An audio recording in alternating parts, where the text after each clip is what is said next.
I could be with anyone, you're here with me.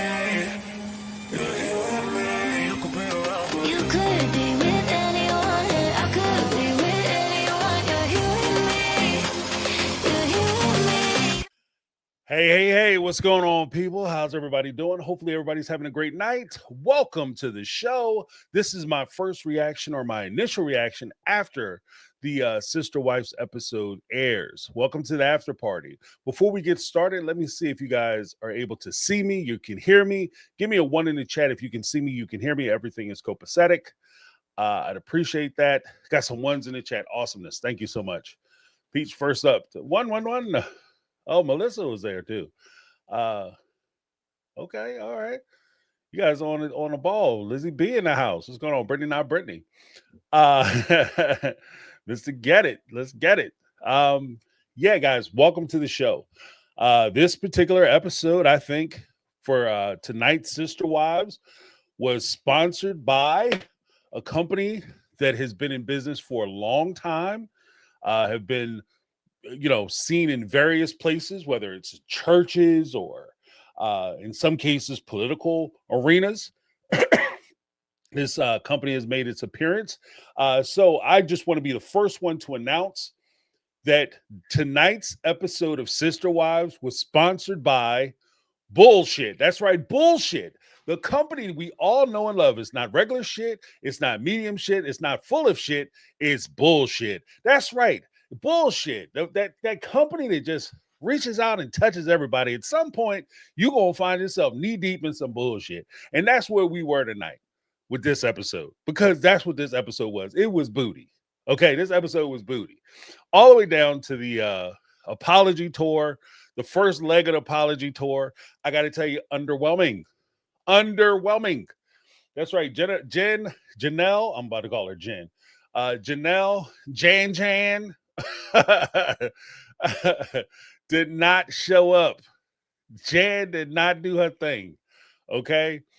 She made that thing so smooth and so easy for Cody. Cody didn't know what he was dealing with. It was just, see, and this is what I be talking about. Folks, this is what I be talking about. I don't know. Let me just make sure I say hi to everybody. Hi, everybody. Before I get started on my little tangent.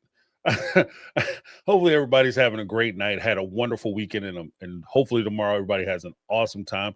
Yeah, that's right. Thank you, Lizzie B. Give James that HBO special. Remember to hit that like button, hit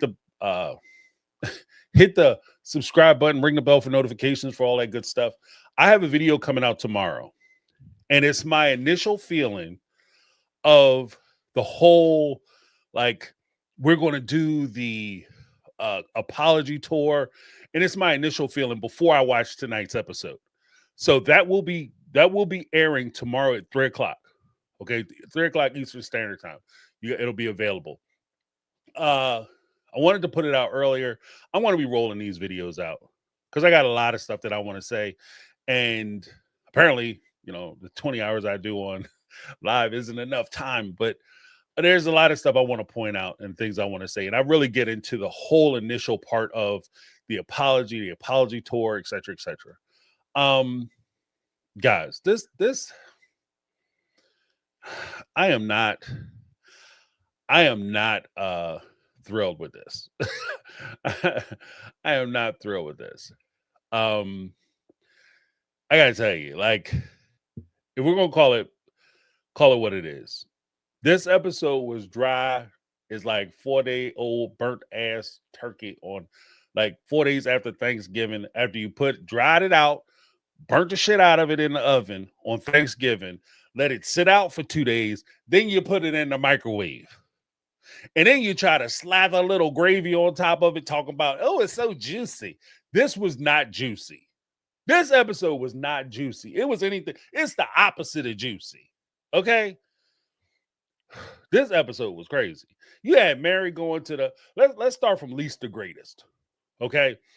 You had Mary going to her little date night thing. And I got to tell you, I'm not saying you got to go out. Every time you go out is going to be a winner. Shit, when you in your 20s, every time you in your 20s and you didn't grow up on a polygamous compound. Okay, you grew up in the regular world. You go out in your 20s, every week ain't a hitter. Okay, it's just the way it works. It's the law of averages, the law of numbers. Like you go out, you every week you're not gonna run into Mr. or Mrs. Right. It's just not a thing. Okay. But what I do look for and what would spark my interest if I was a single person and I was at this event, I would want to look for somebody who looks like they're fucking fun. Am I wrong? I wouldn't want to hang out with somebody who looks like they're a good time. I don't want to go hang out with somebody who got a frown on their face, look like somebody that stepped on their toes, fed them like a 3/4 of a lemon, and told them to go brush their teeth with toilet water. I don't want to hang out with that person, especially as you get older and you're more mature. You potentially have already been in marriage relationships or long-term relationships, possibly marriage or marriages. Why would I want to be in a miserable, start off miserable? I've already seen how the relationship can go. That's how I'm 50, 40, 50 years old at a singles event. I already know how bad relationships can be. Why do I want to start off miserable with somebody? So if you go to these types of events, you want to go. I'm not saying you got to jump up on tables and start flashing people the goodies. I'm just saying you don't want to look like you're hard to approach, like you're having a bad time. Everybody, one of the secrets that I learned long time ago, long time ago, is that when people go out, people are drawn to people who are having a good time. If you look like you having a time of your life, and people, especially if people are kind of in a place where they're like, I don't know about this place, and you see somebody over there having a good time, you want what that person's having. What do they see that I don't see? Why are they having so much fun at this place? And why am I having such a terrible time? Let me go find out what they on, what they got going on. What is happening with you? And that also says something too, because if you can make a boring, horrible evening exciting and fun, then imagine what you could do when they give you something to work with. Again, like one of the things that struck me as I was watching Mary talk about this whole thing was that I firmly have the opinion that it's a terrible time for her because a bunch of guys weren't running up trying to talk to her. A bunch of guys weren't asking for her phone number. Oh, I see you on Sister Wives. Oh my goodness, you like a celebrity. Oh my good. Oh my goodness. See, here's the thing.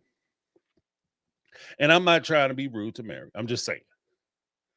The reality of it is that most men, well, I'll say it this way. I don't want to say most men, at least men. Your fan base is not constructed of 95% men in their 40s. That is not your fan base. So the hope that you would run into somebody who recognizes you, if they recognize you, it may not be good for you. Some things you don't want to be recognized for. I remember there's been a few people who come out, they work the adult industry, and they've come out, they started podcasts and stuff. And every now and again, they get popular and they start hitting like the algorithm because they're crying about how they wish they weren't in the industry, and they'll go out and they'll meet people, or whether it's the, this is one of the downsides of being in this industry or that industry is that you run into people and they know who you are. And because they know who you are, they have certain expectations when they meet you and they treat you a certain kind of way. The same thing would apply to somebody like Mary or Christine or the Secret Lives of Mormon Wives cast members. When they meet you and you're famous for this thing, especially something that they perceive to be overtly sexual or super promiscuous, then they expect you to act accordingly. When they date you, they expect lower standards as far as like what they can expect physically on the date. They you know what I mean? They find out, a guy finds out, watches the show and be like, oh, she was married with 4 other women, and he's not really paying attention every week to how it's tearing you apart and how it's not good for you and how you personally, Mary, can't do polygamy, right? You're not suited for it. He'll think that, oh, well, she did it before, so therefore Why can't I? Cody was a terrible person. I'm a good guy. Why can't I have 3-4 wives, 3-4 girlfriends? So, I mean, be careful what you ask for. And it's just, there is something to be said. I understand that there's the old-fashioned idea that you want men to approach you, this, that, and other. Like, I want him to come over and show me interest. That's good. I get it. And, I care less, because let's be honest, women, if you know how to look, if a woman's interested in you, she will make herself available to you. So that's technically, she is kind of hitting on you if you know what you're looking for. But let's be frank. It's, in most situations, it's not an ideal situation. So why sit there and play the ideal game? If you see something you want, go for it. Ain't nothing but between you but space and opportunity. If there was a guy there that she thought was attractive, or got a little swagger to him, go over and talk to him. Hell, I say, and this is going to be kind of a little offbeat, I say, honestly, dating and we used to call carousing back in the day, that is a skill. Talking to people, strangers in a romantic way, that is a skill.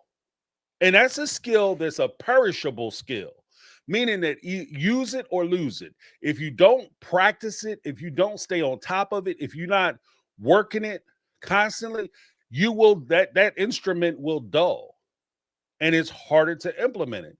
So after 20, 30 years of marriage, especially if you haven't been out flirting with people and talking to people and trying to, get it, then it could be difficult for you to start over. So the best thing you can do, start over, practice that skill. Practice talking to them. I'm not saying you got to go out on dates with them or take them home or none of that stuff. I'm just saying practice talking to them. Practice holding a conversation so that you're not sitting there like Cody talking about the weather. It's just basic stuff. What to ask, how to ask. That's a skill. And I don't know. Look, it is what it is. And I agree with Brittany, like, because this is where it is. You have to be approachable. And that's another thing. Like, if you look like you having a bad time, ain't nobody coming up to you.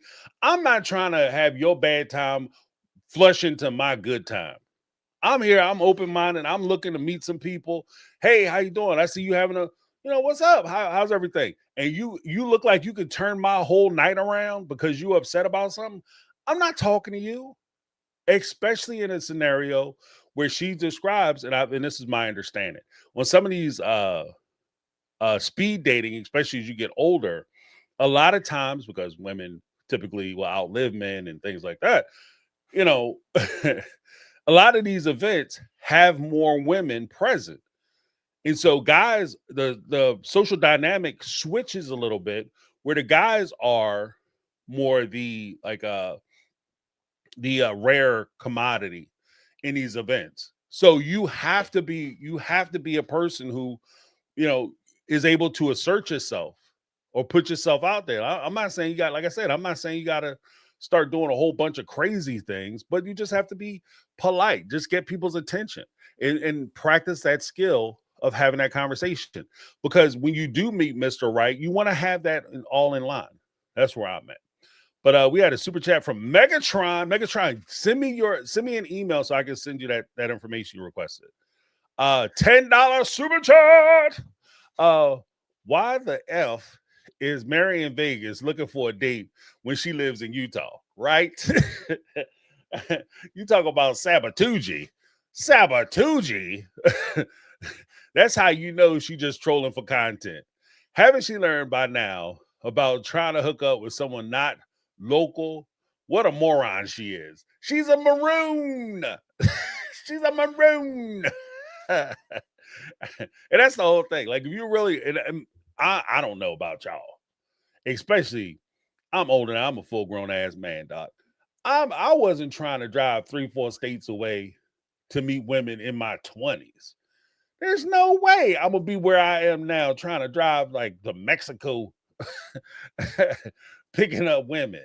You know, I'm just saying, like, what are we doing? Like if you live in a different state or a different, like, that's a heavy duty thing, because now you start these long distance relationships and you're setting yourself up. And again, you're still in that phase where you're learning how to learn yourself and learning how to maneuver and move in these spaces. And so you're going to start dating a guy that you just on the phone with, talking to all the time. And didn't you learn that people can say whatever they need to say on the phone? You can pretend to be whoever you need to pretend to be short term on a phone. But then when you get to meet them in person, or you guys move in close proximity to each other, your relationship basically starts over, because now you're actually getting to know each other, the ins and outs of how you deal with life and work and everything else.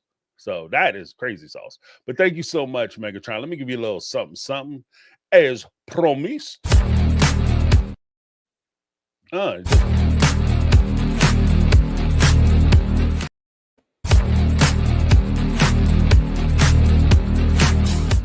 and it's so nice I had to do it twice because that was crazy. It was like, didn't want to play. Oh, we had somebody join the membership. Welcome aboard, Elaine Gregerson. Appreciate you. Welcome, welcome, welcome. Let me give you a little something, something for joining the membership.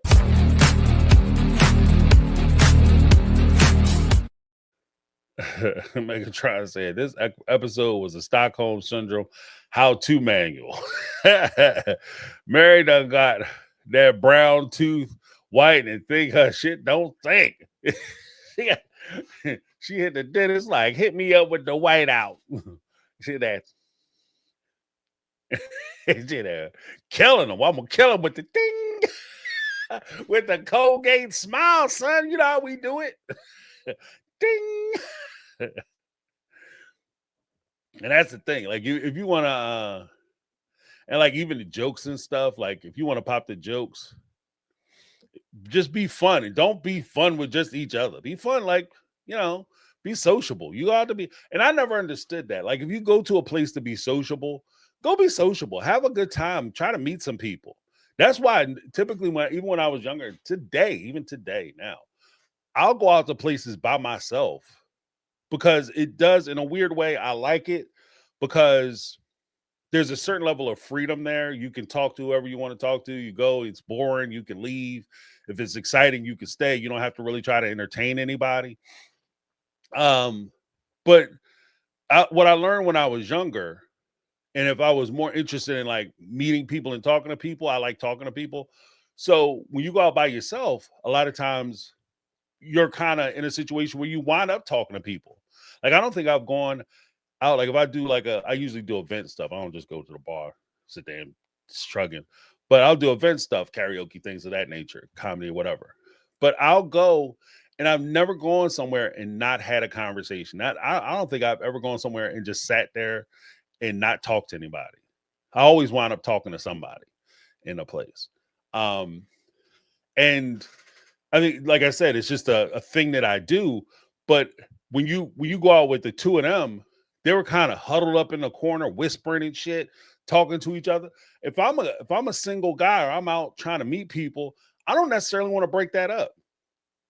It's kind of like gym rules. Like, if you see a woman in the gym and you want to talk to her, she got headphones in, you can't talk to her. If I got my headphones in, don't talk to me. That's the universal sign for I'm not here for a conversation. And if you see two ladies sitting over in a social event and they're in a corner talking amongst themselves, they might not be open. They're not looking around. They're not trying to make eye contact with anybody. They're not interested. You're not here for fun. So I'm going to leave you be. And I think that's all that happened. She did play it off like, that's okay. I wasn't trying to talk to nobody. No way. Yep, that's what everybody says. When you go to a club or a bar, you don't get no digits. Yeah, that's what you always say. Yeah, I wasn't trying to talk to nobody anyway. I'm enjoying my singledom. Oh man. But next up, we got Betty Aldridge. What's going on, Betty, with the $5 super chat? Mary is trying to be the mean girl, like she's all that. Yeah, right. And nobody's buying it. Because in the Mean Girl movies, here's the secret. And I mean, I'll probably get myself in trouble telling these, like, dropping these little factoids. But here's the secret. In the Mean Girl movies, anytime they have a mean girl, you ever notice that they're the most popular girl, most prettiest girl in the school, supposedly, the girl that everybody wants. And so therefore her being mean isn't her being an asshole. Everybody wants to be her friend. Everybody likes her and wants to date her, but they can't because she's mean and nasty and her personality pushes them away.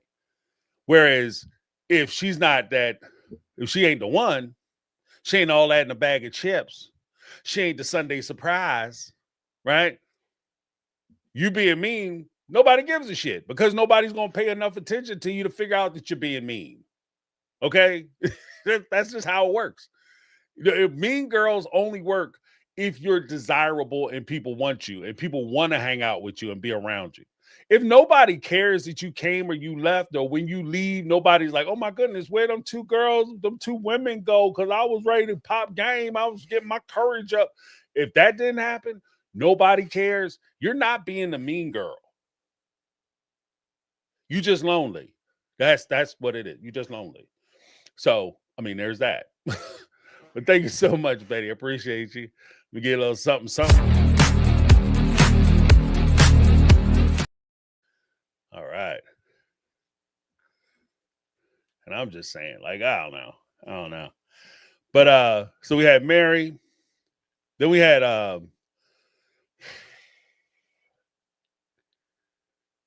before we get too far off Mary, let's talk a little bit about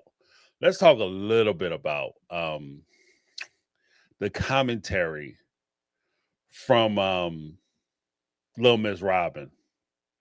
Can we talk about Little Miss Robin for a minute?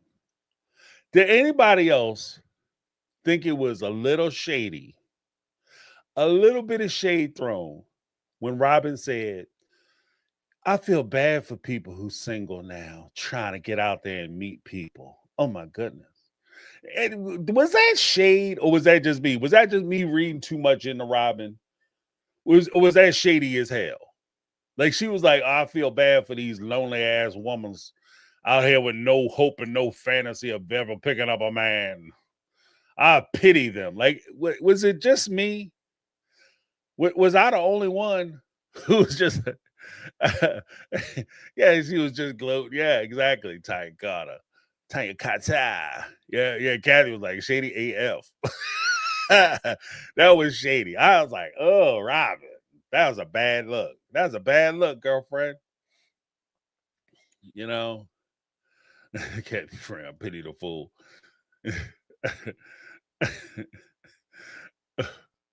You know, and the crazy part is that she talked about, and this is what tripped me out. Like I think I said it last week. She trips me out because she talks about like now being different than when they were kids. At the AUB compound, you knew people like 2 months. You know, like 2 weeks, and you were talking about getting married. What are you talking about? What are you talking about? Oh, it's so hard now because you actually have to talk to people. Oh my goodness. You might have to go on a date or two before you figure out if you want to be engaged.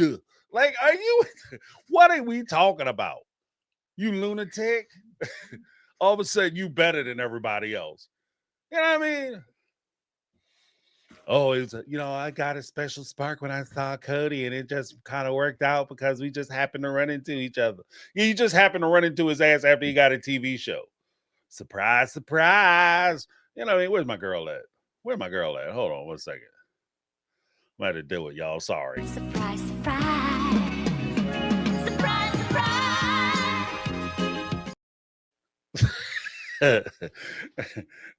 All of a sudden, it just so happens. I love me some polygamist. I love it. Cody, I love the polygamist. I do. You know, so that whole thing, that was shady as hell. I thought it was shady. I took offense to that because you got to do what you got to do. Now, do I prefer, if given a chance, like if I was a single man today, what would be my preference? Would it be Tinder or the electric sites, match.com or whatever? Or would I rather meet somebody and have a conversation? Personally, I would rather have that interaction, that personal conversation. Not everybody can do that, though. Not everybody can do that. Depending on where you are, what your interests are, it might not be available to you. You have to use whatever tools are available for you to get the things that you want. And I'm not hating on anybody. If you got to get online, I don't think it's a this or that situation. I think it's a this and that situation. It's all the above. It's all hands on deck. It's whatever you can do to get the result that you want. So if maybe you'll meet your person on Match or Tinder or whatever the hell sites, Bumble or whatever, or maybe you'll go on you'll meet them on Facebook, YouTube, Instagram, whatever. Who knows? Social media. Who knows? Maybe you'll meet them at the bar, the church, the club, or whatever. The bowling alley, bingo night. Who knows? But don't close yourself off for those opportunities. And I damn sure wouldn't be. Look, I don't look down on nobody because they're but before the grace of God go I. You can sit here and think that you're in a great situation because right now you have somebody and the somebody you have is so wonderful and they're your soulmate and all that good stuff. And I pity the fool who are just out there trying to chase that tail, right? But you don't know what tomorrow brings. In a way, I feel like this is somebody who sits around and laughs and criticizes somebody who is unhoused. Not realizing that you are 1-2 paychecks away from being unhoused your damn self. Cody meets the right woman at the right time. If he would have went to special forces and them young girls would have started hitting on his old ass, decrepit ass, Robin, your shit would have been in trouble. You would have been on the Bumbles. You would have been on the tenderizers, swiping left, right, and all which way, ever way you could go. So don't sit there and try to make fun of them people because you think your situation is solid. Your situation is about as solid as a 3-legged table in an earthquake. Are you crazy? You better pay attention. Wake up, girlfriend. You sitting up there talking about how mad Cody was. He got his murder face on. Oh, God, I don't like talking to him. The way he be talking to the kids. And I'm so sad because he broke up with the other women. And he wasn't polygamous. And he said he didn't love them. And I'm so heartbroken about that. If half of what you said is true, then you're about 2 steps off being where Mary is. So I don't know why you're tripping.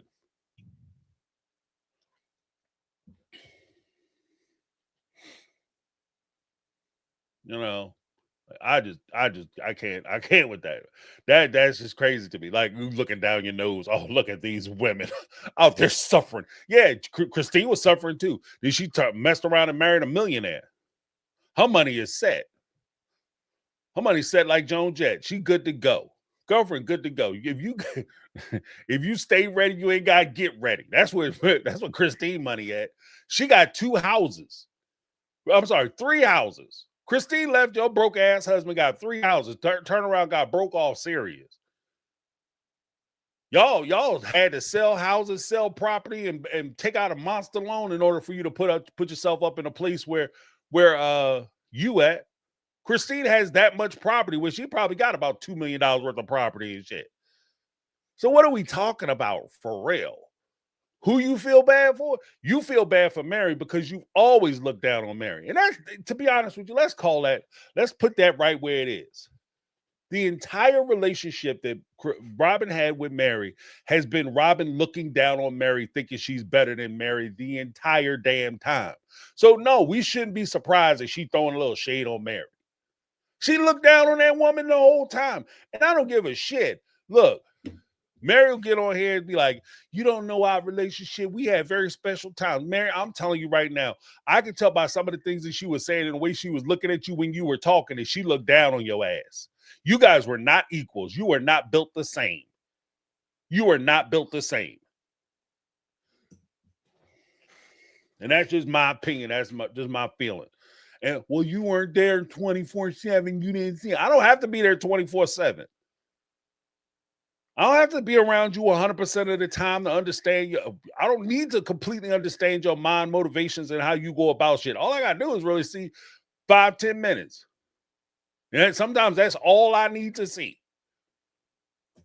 Because you could tell by the way she looked at you. Half the shit she would come out of her mouth with to you. That's disrespect. Oh, I'm gonna ask Mary. I'm gonna demonstrate to you real quick, how I know she disrespected your ass. When did you find out that her and Cody knew each other before you met Robin? You just found out what, last year, that the two of them had saw each other in the church and they had sparks shooting out their ass in the church? You just found out, right? You just found out that Cody was tied up and got struck by the Thundercat. You just found that shit out. If she respected you so much, did she didn't say, oh, you that guy from church when you standing there? She respected you so much. How many secrets did she keep from your ass?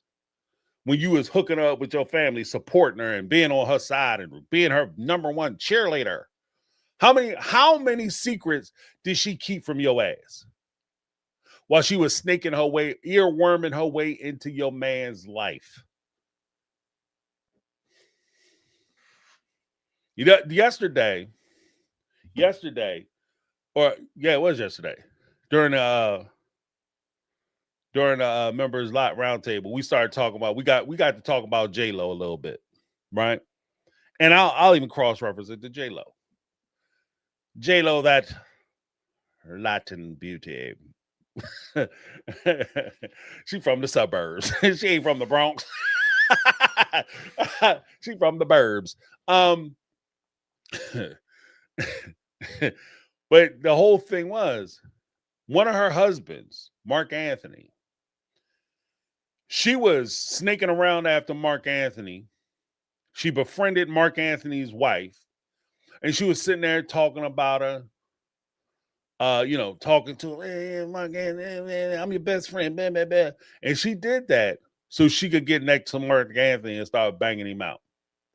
And Mark Anthony's wife, I forget what she called him. She called it a pig. I forget, something like that. Porca, some shit she was saying. I forget the Spanish word she was using. But she was calling, Mark Anthony's wife was calling J-Lo a pig because she knew that J-Lo was snaking around after her husband. And even though J-Lo was pretending to be her friend, Mark Anthony's wife took the position, and I agree with her, that J-Lo was never her friend, obviously, but she was disrespecting the shit out of her because she thought she was smarter than her and better than her because she was sneaking around behind her back and trying to use her relationship with the wife to get in good with her husband. Does that shit sound familiar? Where have I heard that story before in the realm of sister wives, where you use one woman to try to get close to the man who you were actually trying to talk to? I don't know. I could have swore it was Mary and Robin, but I could be wrong. I'm just saying, that shit is crazy disrespectful. You understand what I mean? Like, if you're going to try to come in and you're going to try to talk to my wife, don't walk up to me first and ask me shit. Do me the favor, or at least the courtesy, of just straight up walking up, hitting on her. Don't try to be my friend, my buddy. Hey, buddy, how you doing? Are you enjoying the evening? No, don't tell me none of that shit. Just come up and do what you came to do so you can get shot down and walk back across the room. But don't try to be my friend when you do it. That's disrespectful. That's disrespect. You know? Like, I might not, like, I will not, I refuse to be that guy who rolled around on the ground over some dude hitting on somebody I'm attached to. I'm not that guy. I'm not jealous that way. I don't give a shit. Do you, boo-boo? Because I'm going to sit back and see what happened. Is she going to go? What choices is she making? Is she leaving with you or is she leaving with me? Because, I mean, I'm pushing her either way. Let her make a choice. But what you're not going to do, what could create a little kerfuffle, is you coming up disrespecting my ass. That's disrespectful. That shit is disrespectful. So, I'm just saying, Mary, if you wanted an example, that would be the example that I would give you. She never respected you. And when people do shit like that, they think they do that because they think they better than you. And I challenge anybody to come in here and say, no, James, you definitely respect your rival when you go up to them, try to be their friend and try to tell them that don't worry about it. I'm just his buddy. I'm cool with you. I'm not trying to bang your man. I'm just, this is what I do. Yeah, that's disrespect. If a dude did that to another man, let's just say somebody, somebody out back getting faded, catching a fade.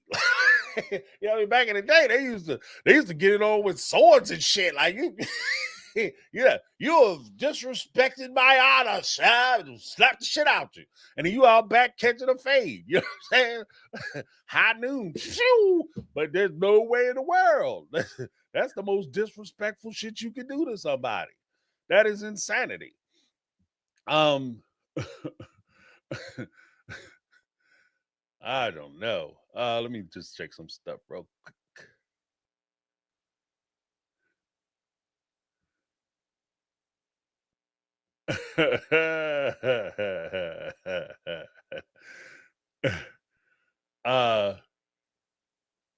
This is Brittany, not Brittany with down the line super treat. Brittany, one of our mega mod squad members. What's going on, Brittany? Mary, flirting is cheating. Also, Mary. Banana. Oh, got some rotisserie, I think. I don't even know what that other part is. Oh, banana in a mouth with the picture. Yeah. Flirting is cheating. I'm like, Mary, shut up. Stop that, Mary. What is it with this self-flagellation? Like, what is that? Why are you kicking your own ass? Did you think we forgot about the catfish? Because technically, look, I don't know about y'all, but I said this before. Cody said this shit. He said that, you know, when Mary was talking to the catfish, you know, he wake up in the middle of the night and she be in the other room giggling her ass off talking on the phone. That shit is cheating, okay? I'm sorry.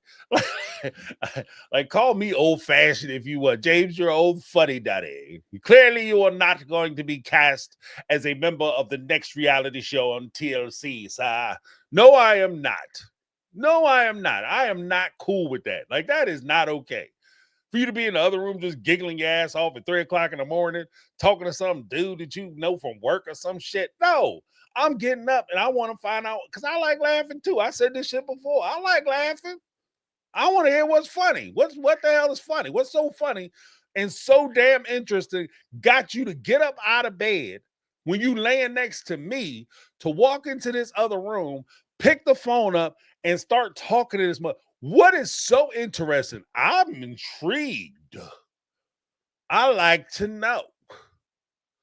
You know what I'm saying? Like, that is some crazy shit. So I don't understand why you're trying to be all, again, like you're trying to be high and mighty. This is where you get into trouble. When you try to be better than, when you try to be better than somebody else.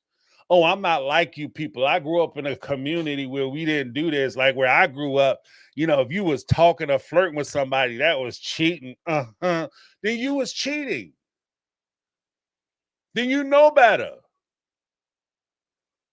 Because you ain't say, oh, well, you know, unless, of course, the person is treating you poorly, in which case you have every right to go out and pursue other avenues of affection and love and interest. You didn't say that shit. You said flirting with other people when you in a relationship is cheating.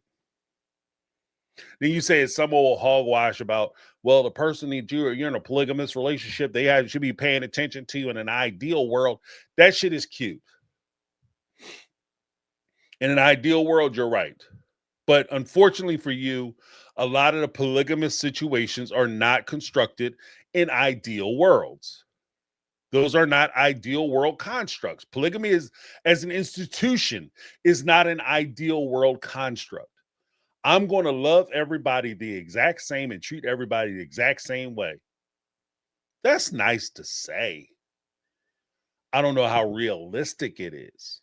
It's to me, when I hear people in polygamous or plural families say that bullshit, that sounds to me like somebody who would say, when you get in an argument with your spouse, you should never go to bed angry. Anybody who said that has never either been in a real argument with their spouse or have never had a spouse, never had a long-term serious relationship. Because the shit you was arguing about wasn't deep enough to last more than an hour and a half. You sit here with your little sitcom disagreements. When you have a relationship, you have arguments. You have heartfelt disagreements where people might be mad for a day or two, maybe even a week. I don't know. Right? But when somebody say, "Oh, you in a relationship and you love each other, you don't never go to bed mad." I sit them right next to the person who will sit there and say, "When you are polygamous and you have multiple wives, you love everybody the same and everybody is equal." Sit your ass down. Because that's impossible. That's impossible. Because I don't give a shit. There's gonna be times you can love your kids. You love your kids, all of them, because all of them different. You gotta love them different ways. That's just the way it go. There's gonna be times you might, look at one kid and be like, "You the one." You the one. I'm worried about this one here. This one, yeah. I'm scared for you. You're probably going to live here till I die. And then I don't know what's gonna happen to you. You're good to go. Shit happens. I mean, it happens every day. But to sit there and pretend like, "Oh, I'm just gonna love them the same no matter what." No, you won't. No, you won't.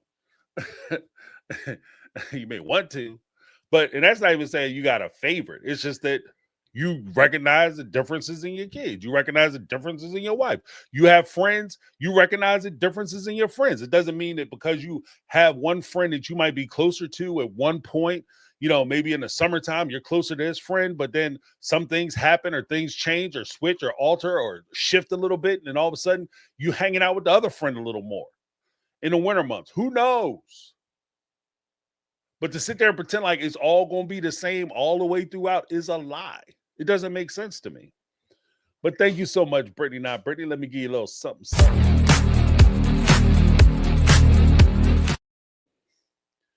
We're about to talk about this Janelle stuff too. Gotta get that in. Because that was crazy. Jody Periscala with the $4.99 super chat. If he wants to apologize, he should sit on the couch and have to answer and face them all. Host would confront him. Yeah. Cody ain't gonna do that. He even said, yeah, if I don't think that I'm trying to meet with all of them at the same time. That could be a disaster. They might rise up because they have the numbers. The power shift and dynamics would be different if everybody could be involved. Yeah, if Cody's not setting himself, that's when he said set himself up. I distinctly think that that's what he means. Like by setting himself up, I'm not going to put myself in a position where I do not have all the power or I'm able to steamroll or bulldoze over the people that I'm talking to. Too many of them, he can't bulldoze them.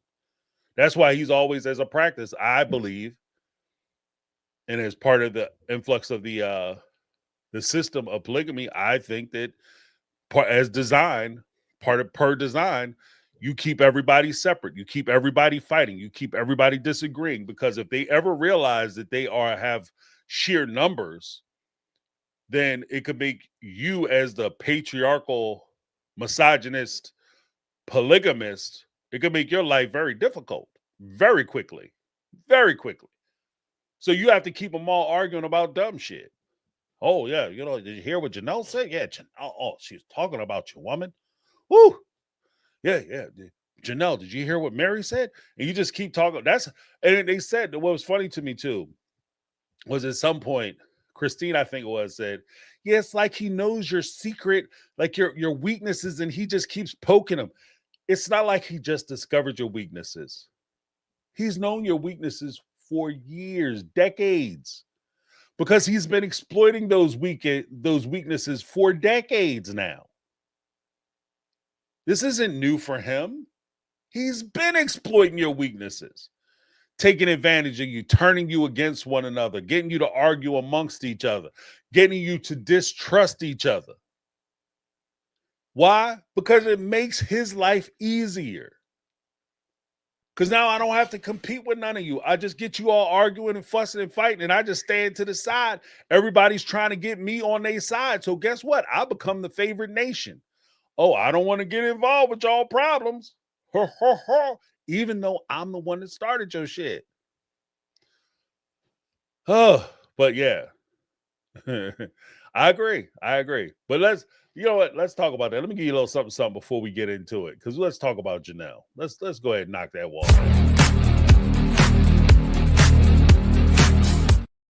You know, we're gonna have to add this. Hold on. Turn that up a little bit. We gotta have this conversation. Let's talk about it. Janelle, here we come.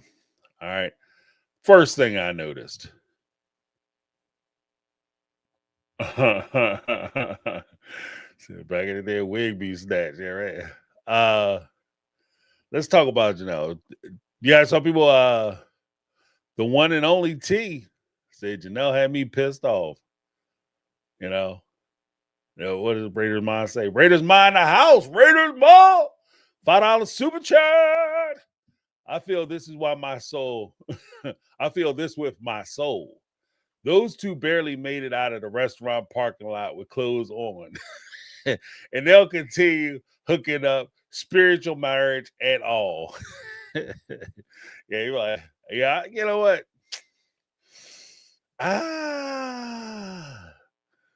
Cody was getting that feeling. You know, and depending on how long Janelle had her ties rotated, she might be with it. Maybe she ain't for the reunion or the reunification, but she might be like, look, it's been a minute. Sis need to get broke off a little bit. I get it. You know what I mean? I understand. It's been a little bit of time. I'm going to get Cody in there, just blow the cobwebs off that bad boy, take it for a test drive, and, put his ass out. I tell you what, that shit would be awesome. We go back to his hotel. Cody be thinking he killing it. Having like little midnight rendezvous, if you will. Cody wake up the next morning thinking he done did some things. He roll over, bed empty, clothes gone. Like, what the hell? Where did Janelle go? Maybe she went to go get some coffee. He roll over, take a look at the clock on the nightstand, and you see $100.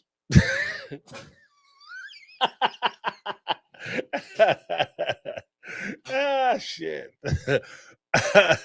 See $100 and go back to her place. There'll be some money on the counter talking about, go ahead and catch a cab. Go ahead, get that cab, player. Thank you for the evening. It's time to go. Thank you very much. You like Elvis. It's time to leave the building, baby. Get your shit together. Let's go.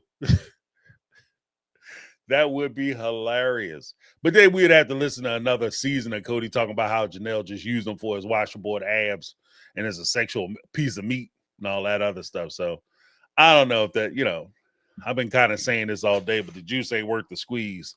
You know what I mean? Like, because he would ride that shit to death. Yeah, Janelle just used me. But then again, at the same time, I don't know if he could get up and admit it. Because Janelle would have his ass over a barrel. Because if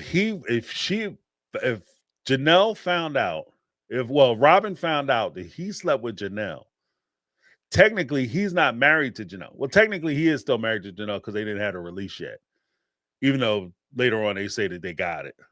Right? But as far as Robin's concerned, she's out. So if he did that, technically he would be cheating. Which leads to another video that you guys have got to check out when I talk about Janelle.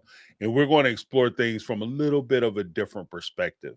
My takeaway, we're going to look at things a little different. We're going to put it in the can. We're going to shake it up. And we're going to talk about it.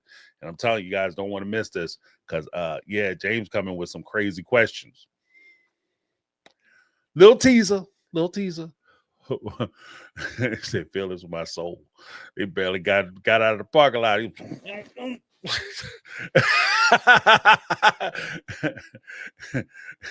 I bet you that time Cody wish he ain't get that budget ass car. He wish he got one of them big luxury babies.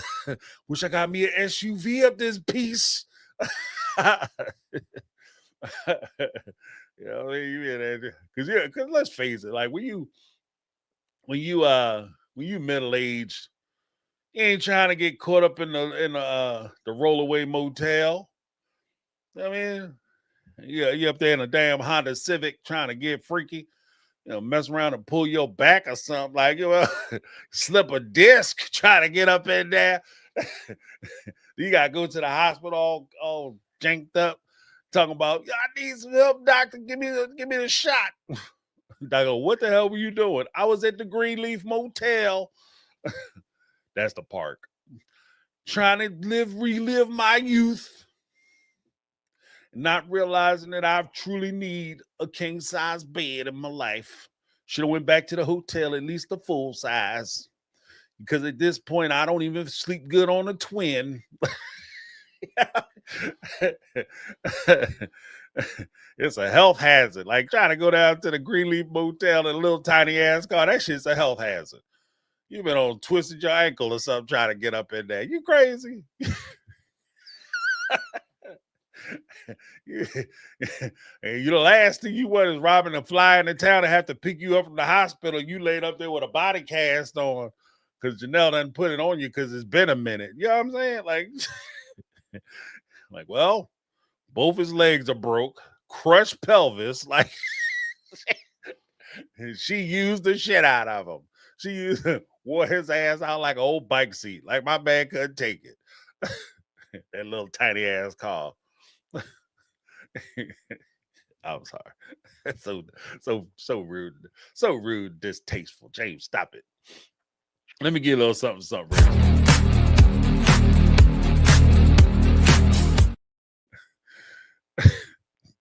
I apologize. What is this Baker trying to say? No judgment if she did it. He'll sleep with my ex just to show his current that I could. Yeah, right. It backfired though. He became a stalker. And I had to move 3 states away because he wouldn't leave me alone.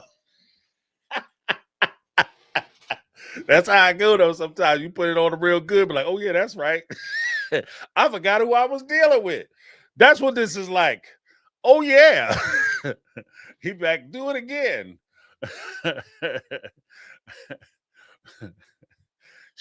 You do me like she don't. You understand my body. See, I had to move 3 states away, change a phone number, take out a restraining order. Please stop calling me. I can't stop calling you. That boy out there, boy, he crying like Brokeback Mountain. I can't quit you.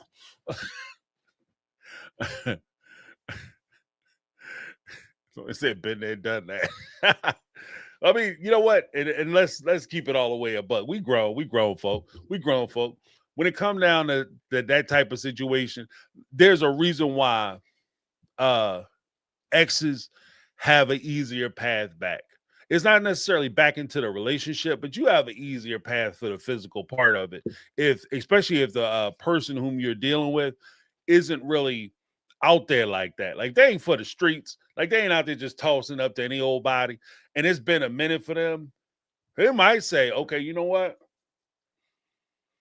I know you. I've been with you. I know you know me. You know where that spot is. You're going to keep hitting that spot. So come on, let's do this. You know what I mean?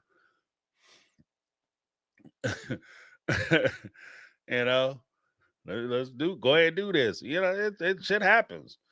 Like I said, that's one of the dangers. That's why I like this whole apology tour stuff. Sometimes when you hook up with an ex, and this is one of the things you always, not always got to be careful about, but this is one of the things that should be a concern is you hook up with an ex, y'all get the laughing, you get to partaking a little bit, get bending that elbow, you get to talking. Next thing you know, you get to laughing. You get to talking too much. You get to laughing too much. You get to kikiing. And everybody know when you start to kikiing.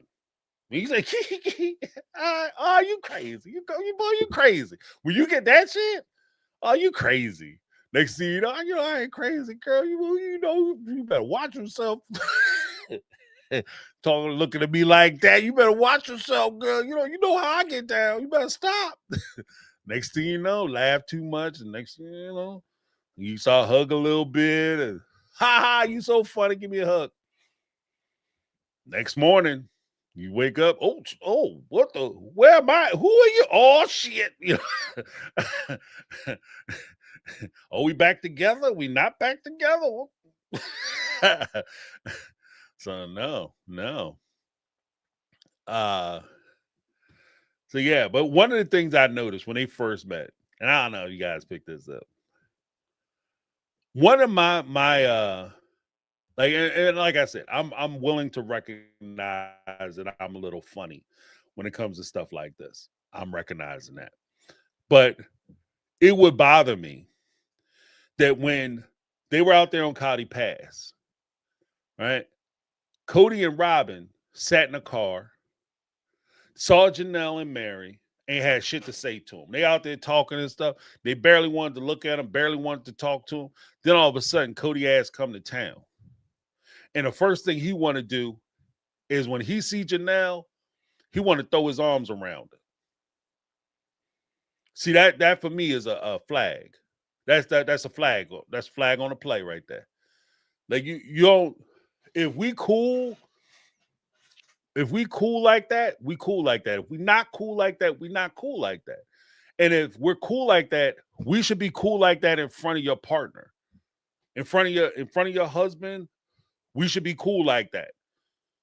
Right? I give you a hug, or my wife standing there, we cool like that, and we hugged and we hug. But what can't happen is that when my wife is standing there, we pretend like we don't see each other. Okay, you know, I see you over there. Okay, I got you.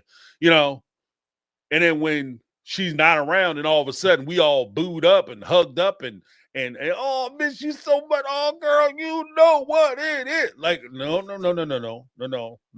That's inappropriate. That's inappropriate. You got to keep that shit consistent. You got to keep that consistent. If you guys hug, you hug. If you don't hug, you don't hug. No, sir. No, sir. You know? Because when you start doing stuff like that, that's the first step to you being outside. Get your pelvis crushed. Like, that's your first step to you being outside. Somebody feet up in the windshield. You understand what I mean? That's the first damn step. So I noticed that. Then when he gets to talking to her, you know, he sent the messages out to all the wives. Another big red flag for me, flag on the play.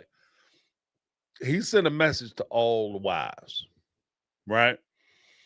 And my question is, was this like a cut and paste message? Because they started talking like, you know, it sounded like he was saying the same shit to all of them. You know, tree of olive branch and charity and benevolence and all that shit. Like, it sounded like he was saying the same thing. So did he cut and paste the message? And if you're going to cut and paste an apology, you can say that apology. I don't get CC'd on apologies. I'm going to go ahead and just apologize to everybody. I'm going to just blanket apology. You know, anything I did wrong. That shit ain't like a pardon. You can't just, you know, anything I did between this time and this time is cleared and it shall be abstained and, you know, it shall be forgiven. That's not how we do apologies up this way. So, no. But when he gets there with Janelle, and you guys notice what I noticed, he comes in with the whole, I just want to let you know that I did love you when we was kids, not saying some shit I didn't mean. And Janelle's whole face, did you see her face light up? Did you see her face light up? I knew it. I fucking knew it. You did love me. That's what I needed to hear. It gives me some healing. Look, when he said that and her face lit up, I said to myself, this is why. When people sit around and they talk about they wish that they was doing the tell-all together, and they wish that Cody would meet with the OG 3 wives and they would have so much to say, and they cutting on them. This is why that shit is all bullshit. This is why it's no point in them all getting together, because TLC realized that these ladies is full of shit. Because when you sitting there in the flesh and you sitting there face to face, you don't have nothing to say. You hush mouthed in a motherfucker. You sitting there, you talk shit on this dude. Oh, I don't even like Cody. His bald head ass. Oh, fat motherfucker. Oh my God, I can't even stand him. I can't stand him. Him and his little funny looking fugly ass wife. Oh, I can't stand him. Then you sitting in his face and he say, yeah, I think I always loved you. Oh, you did? Oh my God. Oh. You know what I'm saying? You hear that? That's the water running. Janelle under there rubbing her legs like together like a cricket. Okay? And that's when he was like, oh shit. That's what I was like, Duke could get it. I said, I 100% looked at that shit and I was like, my man could get this. If he wanted to, Cody, it was wide open. Okay? It was wide open. If you like football, this is the equivalent of when the wide receiver take off running and the cornerback trip over his shoelaces. That mug is wide open. He touchdown, touchdown, call it. You know what I mean? It was wide open. Yeah, he hitting a spot. That's what I'm saying. Hitting a spot all night long. Up and to the left. You know what I mean? Like, I'm telling you. She was in trouble. The only thing that kept Cody off of her ass is that maybe the fact he ain't want to get caught cheating on Robin.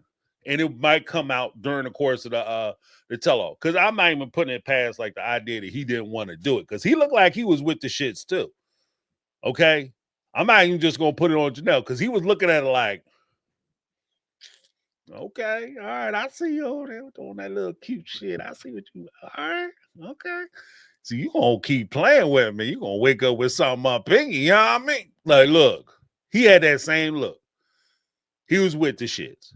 So make sure I say he got them draws. He got them draws. Got the draws, dog. The only reason why I think he might not have did it, the only thing that kept him off of it. Into the left, please. The only thing I think would have kept him up off of that thing was the simple fact that it's too likely that she would catch feelings and wind up saying something and sink my man damn Battleship on the tell-all. That's the only reason why. Sometimes mugs stay faithful because they know they're going to get caught if they do step out and do some shit. It's not really that they have strong fidelity. It's not that they like, oh, these honest people, these honest brokers. There's some guys who are faithful because they can't find nobody. They can't get anybody else. And they don't have any other options. There's other guys who are faithful only because they know if they do something and they step out of line, their wife is going to find out about it. And the only reason why they don't do something is because they don't want to get divorced. Because I don't hear, like, as much talk as they talk about NDAs and all that bullshit, I never heard them talk about a prenuptial agreement. That's the one conversation I never heard anybody mention. That Cody had her sign a prenuptial agreement. Never, not once did I hear them talk about a prenup. Never, not once. So whatever Cody got and whatever money's Cody squirreled away, his partner in crime know about it. So no, he ain't trying to get caught. But I think he wanted to. I think he wanted to. Because he had that look in his face too. Megan trying to say he got an NDA boy, got them guts. You better sign here, sign there. You got one of them Drake NDAs. You better sign here, sign there. Okay. Initial here and sign there. Yep. Okay, looks like everything is in order. Let me go ahead and start these cameras so that way we have a video record of you of your agreements and compliance to everything, and it showed that there is no coercion. Yeah, but the whole thing was too, I was looking at that and I said to myself, she's so excited. She's so, overwhelmed. Oh, it's so beautiful because now we we were like best friends and we could tell each other stuff. And I could see the annoyance in his face because I think Cody has lines that he wanted to get out and like a script that he wanted to say in this moment. And she wouldn't give him the space to say those lines. Because again, I don't think it's about him trying to reconnect with Janelle as much as he's trying to get the narrative out that this is what's going on. And at the end of the day, if he did come back, Janelle, what is he doing? What is he giving you? Like, he's not just back in your bed and just not just in there ringing that bell and got his hand in the cookie jar. He put his hand back in your pocket. That's what he doing. He about to put his hand back in your pocket. When you sitting there with all your money tied up with Maddie, all that money that you took from Cowdy Pass that he considers to be his money, low key, let's keep it all the way a buck. He thinks that the money he gave you is his money. And you went down and invested into 152 acres or something like that, 154 acres of land down there in North Carolina. He thinks 154 of them acres is his. So he's going to put his hand back in your pocket. Oh, James, you don't know what you're talking about because you don't understand the love. But I do understand. I understand. I understand that he wasn't paying your ass no mind. I understand that listening to that conversation, if that's all he apologized for, let me tell you something, girlfriend. Here's a little secret. He didn't apologize for shit. Talking about how you felt about each other 20, 30 years ago. I didn't protect you when I had you. I had you for 2 weeks and I wasn't on your side. Didn't make you feel safe. I remember this one time you was begging me and crying, pregnant with my seed. And you said, Cody, do you love me? And I didn't say shit. I felt bad about that. Oh, that did it for me, Cody, because you recognize I was in stress and trouble. Yeah, well, you know what else he didn't recognize? That was 20 years ago. When you were most recently in stress and trouble, he didn't recognize it then. He didn't recognize it when he wasn't calling your daughter. He didn't recognize it when he, Savannah, when he had that argument with you. F you, Cody. You're not listening to me. And I'm not going to. And I'm not going to because you're not listening to me. So he wasn't listening there. But, he made you feel special. And somebody had said it earlier, and I'll go ahead and throw it out now. He made you feel special because you are used to taking scraps. And I'm telling y'all, I'm going to drop a video talking about exactly that. And y'all going to, James is back, baby. I'm back in the short form game. I'm coming back to the short form game. Because I'm going to have to blow this whole shit up. As a matter of fact, I might call, I was playing with the idea of starting a new channel. I might call that mug TNT because I'm blowing all this shit up. I'm blowing it up. It'll be TLC and James's TNT. Because I'm blowing a whole spot up. Because it y'all done messed up. Y'all done messed up. Y'all rolling out this bullshit and expect me to sit there and watch it. And I'm not going to say nothing. Oh, I'm looking at it with clean, clear, new eyes, baby. We're going to talk about it. Oh, shit. What's this? YouTube is my time machine. OG Triple OG said, Janelle says she's a horny earth mama. Well, sometimes like the earth, sometimes you're trying to get dug out. You understand what I'm saying? Trying to get dug out. There's so many dirty jokes I could have just told just now. And they all came in a flash.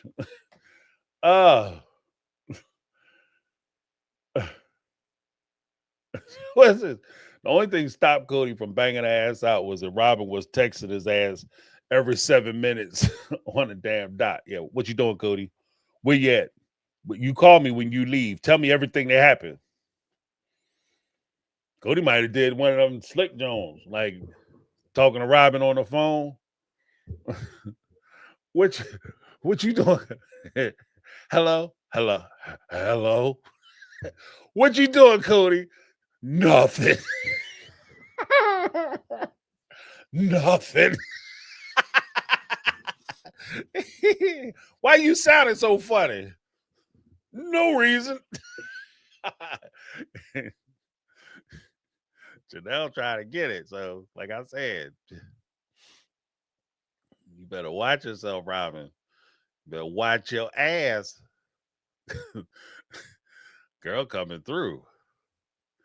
And she even was all proud of herself. Remember that time she was sitting there and Suki was like, so what were you guys, were you guys physically compatible? And Janelle looked right at her and said, oh yeah, me and Cody, we had no problems. I messed everybody up. Oh, what? Hold up now. Janelle was like, look, I ain't taking those shows. You better watch it.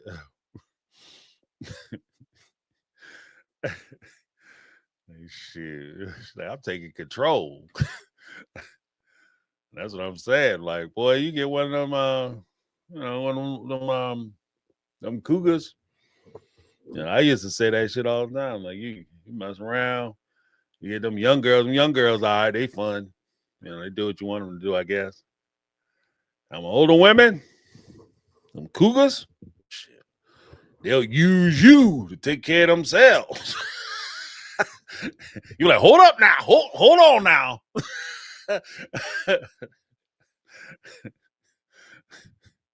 Then they fuck around and feed you. Half kill you and feed you. Get your strength back up. Well, you better drink that orange juice because some things about to jump off. We about to get started. Get started? Are you trying to kill me? That's why they call me Morticia. You mess around and get the young lady, they call her hit it and quit it. One dunner, you know what I mean? Hit it and die like that. She just trolling the rest of the homes, just taking dudes out. You better watch these older women, Jack. I'm like, oh yeah, them young girls, they libido's hot. No. Because Janelle's right about that age where she should be hitting her hormones are in flux. So you don't know what you get. She got that smile on her face too. She lit up like a Christmas tree when my man Cody was talking to her and stuff. I loved you. She like that's she had that look on her face. It wasn't even like, oh, that's so romantic. It was one of the things like, that's all you had to say. My man, that's all you had to say because you finna get it. I hope you don't like that shirt because it's coming up off your back. I don't know. Was this Carmel Cuties $5 super chat? Said Carmel Cutie said everyone pissed me off tonight. Janelle is weak as fuck. When it comes to Cody, she's softer than USA grade cotton. Cody's apology is straight bullshit. Yeah, like I said, he didn't apologize for nothing. That's what makes it so like crazy. He just said basically like, look, remember when I said I ain't love you? I said a bunch of shit I ain't mean, girl. You know how I be. I was in my feelings. And the craziest shit Cody dropped. Was I'll give him half-ass. I'm gonna give him one hand applause for this. Good job, Cody. When he said the fact that I was so upset just lets you know how much you actually meant to me. That's why I was so mad and so frustrated. I was acting out of my head because, girl, you that dope. Like you the hottie with the body and shit. Like, so when you did that to me, boy, it drove me crazy because I valued you that much. What did she do? She left because you were disrespecting her. And the craziest thing, like I was going to do a video on this, but I'm gonna give it to you guys, and then I'll probably see it on YouTube later, somebody else. But there's a point where we have to be honest with ourselves, and I think I am going to roll a new channel, and I'm going to do the motivational stuff on this new channel I want to do. But one of the videos that I want to do is the idea that how is it betrayal if you're being true to yourself? How crazy is that relationship if you being honest, true to yourself, and you making sure that you're looking out for your best interest, somehow you're betraying your partner? because you want good things to happen for you. And that's where Janelle, Christine, and Mary are when they're dealing with Cody. You didn't betray him because you went and stole his money, right? He showed up at the bank account and he got checks bouncing all over town. The damn bank people talk about they're gonna lock his ass up because his accounts is crazy overdrawn. You know, you didn't do that. You wasn't having men floating in and out of your house. You know what I mean? Beating your guts up, and then, you know, you sending them out, mailman, the maintenance man, the delivery man, you know, the plumber, everybody come out of the house. Like, well, I don't understand how the plumber is here. What the plumber was, well, because he had to work on them pipes. He had to tighten them pipes up. You live in an RV. You don't have no indoor plumbing. We can take your plumbing out the trunk. What are you talking about? Like, I get it. Then you could say you was betrayed. But these women left because they weren't being treated right. They left because they were honoring themselves. They left because their self-esteem was suffering.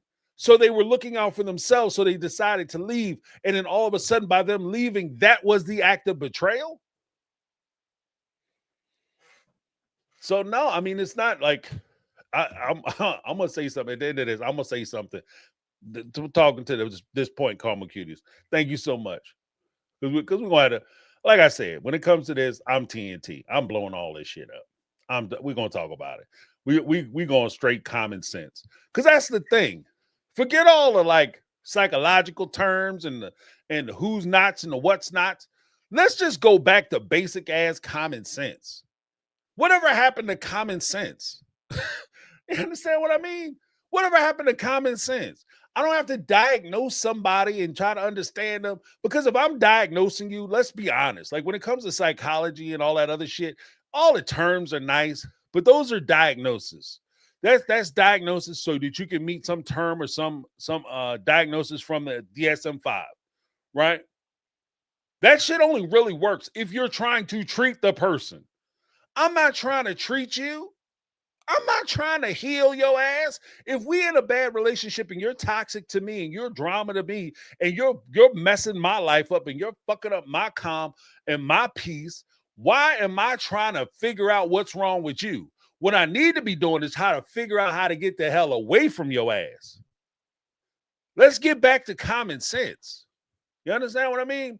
But thank you so much, Karma Q. We had Cindy McKenzie, 628, 279 super chart. Appreciate you. No message, just the love. Let me give you a little something, regardless, because I appreciate the love.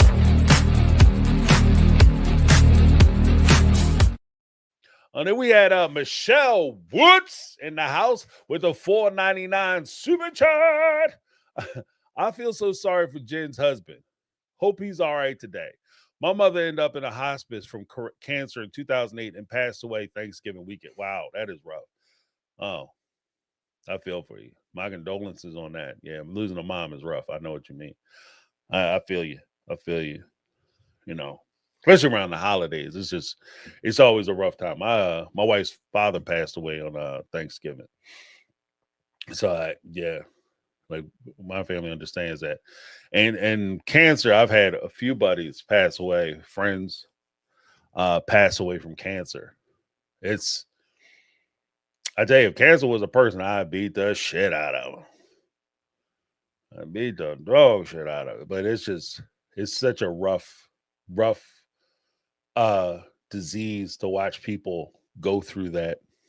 And then, you know, what it takes, it's not just the fact that cancer kills you, which is bad enough, but it's what it takes from you. And I think that's the it breaks your heart. Like cancer breaks your heart, and then people around you. It's just rough. But yeah, big shout out. Let's get some hearts in the chat for Jen's husband, because although we do enjoy the entertainment of Sister Wives and reality TV, there are real people involved, and I don't want to see folks go through that. So let's get some hearts in the chat for Jen's husband. Thoughts and prayers or well wishes, however you get down. But yeah, thank you so much, Michelle Woods. Michelle Woods in the house.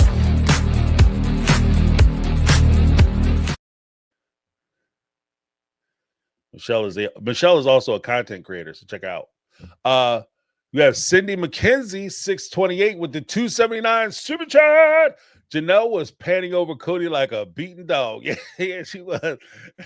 Yeah, she was looking for that bone, if you dig what I'm saying. Like, it was just, oh, pardon me, I'm sorry. That was a little too much. That was too much. But it's too fresh. But that was just, yeah. I was like, Janelle, come on now. Let's get it together, girlfriend. Gotta play it cool. Act like you've been there before. If this was a fella, I'd be like, my man, you gotta slow down, player. You already worked up, my man. You working yourself up to 11. You ain't even get to the line yet. Take it easy. Take it easy. You know. And that's the whole idea too, is that what that demonstrated to me is that there is a path for Cody. But the whole problem that I have with this too is, and this is why I'm not a big fan of this kind of stuff, is because you recognize when you have a certain level of power in some relationships, especially if it's somebody whom you know that, like, you break up with somebody, you leave them, because really, as much as we like to pretend that Janelle left Cody, Cody left Janelle, right? He left Janelle. She didn't leave him. He left her. And he left her in a brutal way, form and fashion. That's why she was standing there crying, talking about she didn't know what she was going to do. And she broke as fuck. And he taking all the money. And it ain't right. And oh, my goodness, I'm scared. That's why, because he broke up with her. Because he said he wasn't going to give up Robin. So no matter how you cut it, that is an open wound. And you know, when you let people go, or you've been in those types of relationships, you know if you're vulnerable to these people.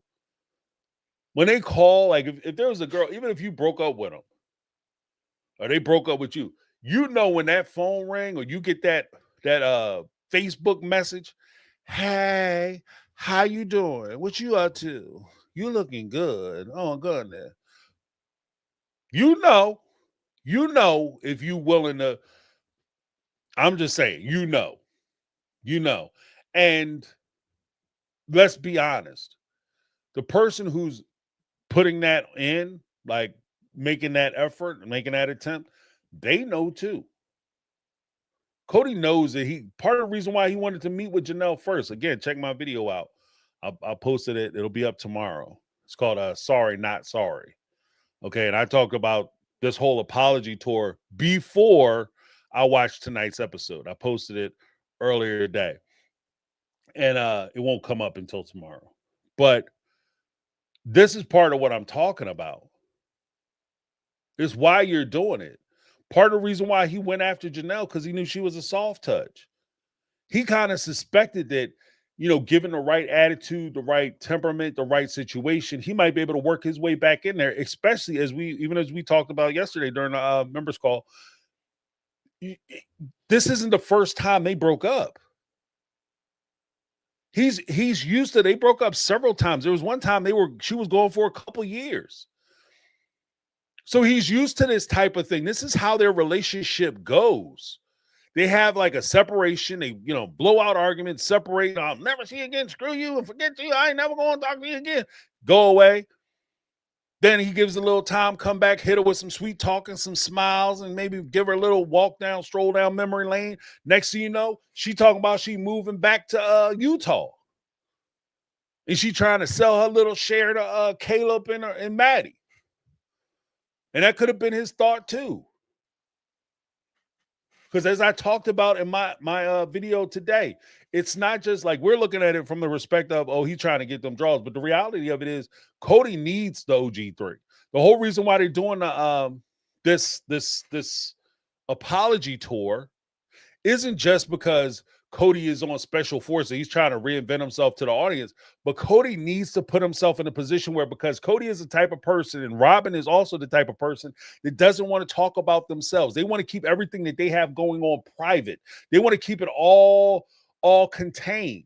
So what they need other co-stars or cast members so that they can talk about their shit, their circumstances, their situations, things that are going on with them, and they can give their opinion and criticisms and observations on what's happening with these folks, the OG3, so that they don't have to share anything. They've been on this show for 20 seasons and they've shared very little about their relationship over the course of this show. So yeah, he's going to come and apologize to Janelle and try to sweet talk her ass back into a situation where he can use her for this show and put his hand. And in the meantime, he also gets to put his hand square back in a damn pocket. So it's just, you know, she was like, I mean, Cody was rolling it out, and look. I said this not even last year, year before last, during season 17. I said it. You know, I don't know when it happens. I don't know when it happens. I don't even know why it happens. But I do know that when a woman hits a certain point and she's had enough dumb shit, there ain't nothing you can say to her. Nothing you can do. You could have been rocking her world, tearing her ass up for years and years and years. She just been putting up with dumb shit because she liked the way you slinging and thanging it. But she hit a certain point and she get tired of a certain level of dumb shit. She hit that threshold. Ain't nothing you can do. Baby, I learned a whole bunch of new tricks. I don't give a shit. I'm done. When they're done, they're done. And by the look of Janelle's face, I didn't see a woman who is done. I didn't see a woman who's done. Okay, because trust me when I say this, I don't know when it happens, I don't know how it happens, but I do know what it looks like. Like what does Justice say? I can't tell you what pornography is, but I know it when I see it. I can't tell you when a woman is done, but I know it when I see it. And she is not done. She is not done. Because the way she lit up like a Christmas tree when my man was like, yeah, I just want to let you know that I was, when I said I didn't love you, yeah, girl, I was talking mad shit. Because you are the bee's damn knees. And she was like, that's all you had to say, Cody. What took you so long? You know what I mean? Next thing you know, like I said, when the Mazda is a rocket, don't come a knocking. He might be driving out the park with, you know, some drawers hanging off the damn rear view mirror. I'm just saying, like, she had that look on her face. She is not done.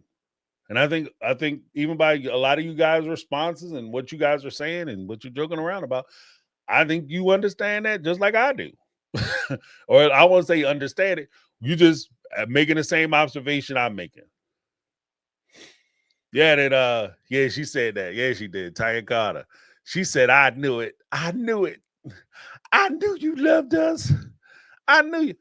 When she said that, again, she's still hooked in there. Now, if she would have said, like I said, when you know how I know she was done, if he would have looked at her face and said, baby, remember when I said I didn't love you? I didn't mean that shit. She cut him off and said, I don't care. Like, oh, she done. She's finished.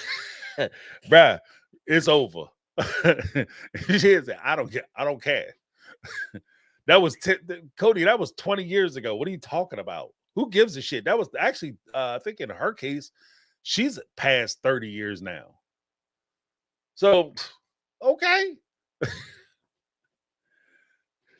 You know what I mean? That's like a young lady or a dude that you knew in high school hitting you up on Facebook, be like, yeah, you know, I always had a crush on you. Okay, who gives a shit? Who cares? That was 30 years ago. I'm a different person. You a different person. Wouldn't you like to be a different person too? Like, it's over. It's craziness. So there's that. There's that.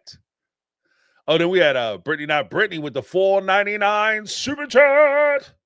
Also, Jay Dunn sat up there and let our friend talk mad shit about Cody on national TV, right? That part. Janelle done sat up there and let her friends talk mad shit about Cody on national TV just to say, what if we could work this out? Don't piss me off. What if we could work this out? And again, this is exactly what we could expect. If they did a tell all, I know it's like the fan, a fan fantasy that these women will sit on the stage with Cody and let his ass have it. The truth of the matter is that they won't. And maybe TLC understands this better than we do.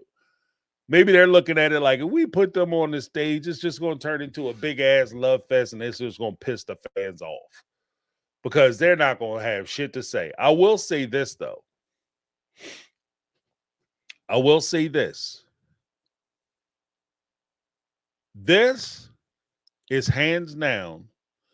If the other two means go like this is hands down a brilliant move on Cody's part. And that's something that I didn't think I'd ever say out loud. This would be a brilliant move. Why is it a brilliant move, James? Because if I was Cody in this type of situation and I showed up to the tell-all and I did this apology tour where I sat on at a restaurant or whatever, we had a talk and we talked about things. Everything was cool and copacetic. And then when I leave, everything is cool. And, I knew it. I knew you. We could have all, it would have been beautiful if you would have stuck up for me. And thank you so much for apologizing. I love it so much. And then we get to the tell-all and you got a bunch of bullshit to say about me. The first thing I would say, where was all that venom when I was sitting across from her? When I was sitting there talking to her and I was apologizing, that would have been the time for her to bring up all this stuff. I don't understand why she's coming here, sitting up here with you, saying all this when I was sitting right there and I was apologizing. If she wanted to talk about something, we could have talked about it. That takes Cody and elevates him. And that's where I'm kind of looking at it and I'm like, you're putting yourself in a bad situation. And then when it goes down, like I'm imagining it's going to go down, and he says a bunch of wild shit at the tell all about you in response to what you guys have been saying about him behind his back. And he's Mr. I'm sorry. And I just want to work it out with you guys and be adults and get past this. And I don't want you guys talking shit about me. And I don't want y'all talking bad. So I'm going to apologize so that we can forgive each other and move on and be adults. And then they roll the segments of you guys talking trash about him. He has golden amp to open that door up. And now when he's talking trash about you, he's doing it in a retaliatory position as opposed to being the reason why you're talking trash in the first place. Especially for people who aren't familiar with Sister Wives content. Those new viewers, those people that he's going to pick up from special forces or whatever, potentially, that's how he's thinking about this because this is in the past. This isn't now. He's looking forward to special forces coming out and him getting a whole heaping new eye from new viewers who are going to be introduced to him for the first time, and he's trying to shape his narrative. And the narrative he's trying to shape is that you women are the ones who are he's unable to work things out with you. You're damn, I can't even, I'm stuck like a mother. You see that? You guys, you just can't work it out. You're not friendly. You're not kind. You have no forgiveness. You're not mature because you're talking about him behind his back and he's giving you the opportunity where he confronts you in person and you turn around and now everything that you said before you even met with him is stuff that you're saying behind his back after he apologized. That's the story he's going to tell. Guarantee you. Guarantee you. That's why this apology tour, as listed by TLC, is so important to Cody Brown. What? Thank you so much, Brittany, not Brittany. Let me give you a little something.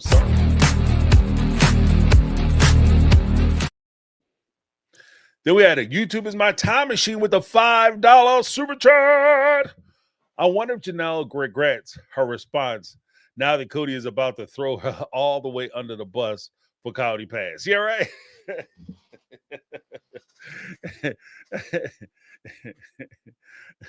Oh, I think that me and Cody work good together. Like I said, guys, check out my video when I talk about Janelle, because we're going to put this whole thing in a can. We're going to shake it up and we're going to see what's up and what falls out through new perspective and new eyes. And I'm guaranteeing you that I'm going to have a different perspective on this situation than you guys have ever heard on YouTube. So make sure you subscribe to the channel, ring that bell for notification, because I will be doing short form videos, and this will be one of them when I talk about Janelle. But yeah, yeah, it the whole thing is, if you the same adage of, if you tell the truth, you don't have to remember your story. Lies are difficult to keep up with. Truth isn't. If you're honest and you're telling the truth and you're being forthright and you're not trying to bash him, you're just describing what happened and what was going on, and you're just being an honest arbiter of the truth, then when he comes out and he does shady shit like this, it doesn't matter, because you've already said the truth. The problem that you have, and this is what I've always said, is that he's conditioned these ladies to always try to soft shoe any issues, problems, or concerns they have with him, so that when he comes out and he does something, and he overtly does something which is aggressive towards you, or he tells a story which makes you look bad and you try to defend yourself, he always has the pocket response of, if I did all these things before, why is this the first time you're hearing about it? When they sat around and said that he's a good man, he's a good guy, he's always been a good fella, and I didn't recognize him. I didn't recognize this man who's being so nasty, because that's out of his character. I'm a good guy. The reason why I was acting out of my character is because these women have me acting out of sorts. It's not that I'm a bad guy. It's that they have me acting crazy. They have me acting out of sorts. They have me acting weird. They have me acting angry because of the things that they're doing to me. You're enabling him to make himself a victim because you're trying to be nice. Stop being nice and start being honest, because he is going to bury you. He's going to bury you. Like I said, we coming to that point where I'm going to have to drop a truth bomb. So get ready. Buckle up, Buttercup, because it's coming. But thank you so much. YouTube is my time machine. YouTube is my time machine. I know, right? How many times you going back and look at something that was like from your childhood? YouTube, my time machine. You're like, oh, I can't believe I used to watch this show. This is terrible. You're like, oh man, this is my joint. I remember that. Oh wow. Ooh, what the hell? Okay. Oh wow. I didn't realize that. Done that more than a few times. All right, Ty. What's going on, Ty? With the $10 super chat. Thank you so much, Ty. Janelle folded like a flexi ride. Yeah, right. Making us look at her like, look at her upside head. Hold on, let me start over again. I'm confused. Janelle's folded up like a flexi ride, making us look at her ass up and upside her head, sitting there all doe-eyed and trying to look cute. Oh, thank you so much, Cody. That is so wonderful. I got you. And Logan and Hunter can help you with that headstone too. Made me mad. We were rooting for you. Yeah, right. And thank you so much, Ty. Let's get into this. Thank you so much, Ty. Because you opened the door for me. You going exactly where I'm headed. We going the same way. I got my thumb out. Can I catch a ride with you, Ty? Because we going in the same damn direction. Okay. Let's give Ty a little something.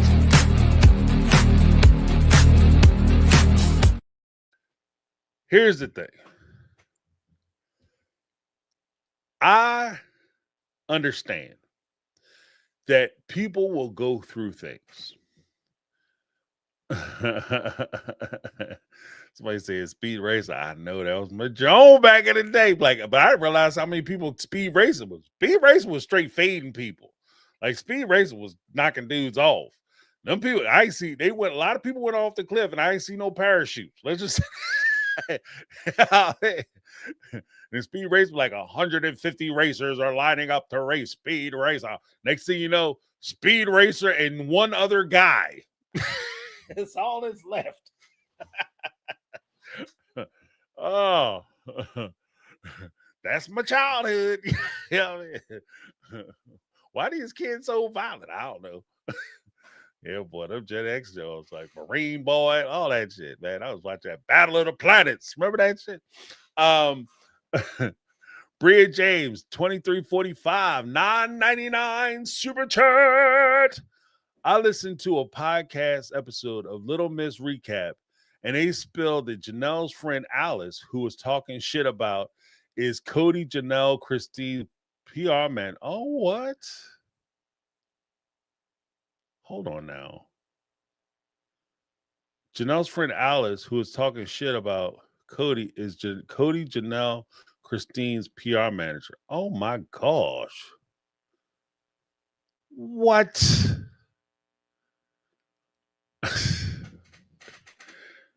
It makes sense though. It makes sense.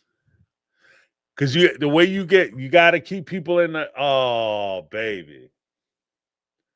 This whole shit, man, TLC is just getting dirtier and dirtier and dirtier, which is another video that I'm going to do talking about doing directly at TLC because we need to talk about that. Oh my goodness. She's an employee.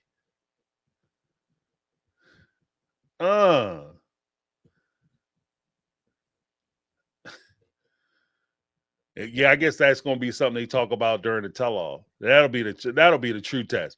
If that whole conversation is something they talk about at the tell-all, like it's lined up so she could like basically pitch right down the damn center of the plate, so Cody can knock a home run with that whole conversation. Damn, this shit, man. TLC is so dirty. Thank you so much, Bria James, for bringing that to my attention. But that shit is so dirty, isn't it? Does anybody else feel a certain kind of way? Because this is supposed to be reality TV. If I'm going to watch, I said this is why I don't watch 90 Day Fiance. Because 90 Day Fiance got to a point where it's an hour and a half.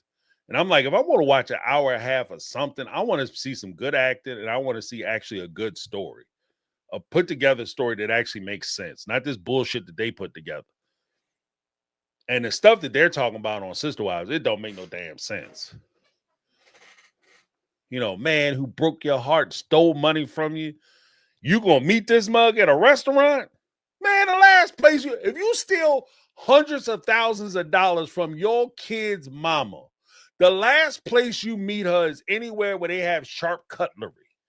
You understand what I mean? You don't go nowhere where there might be knives present. Knives, heavy objects, none of that stuff. Look. You don't go and rip somebody off for hundreds of thousands of dollars and invite them to the gun range. That's stupid. That's stupid. This is completely unbelievable. It's unbelievable. I'm gonna fly into town and I thought we could get together. Sure, if you bring a check. You bring a check. Otherwise, you make sure the police are there.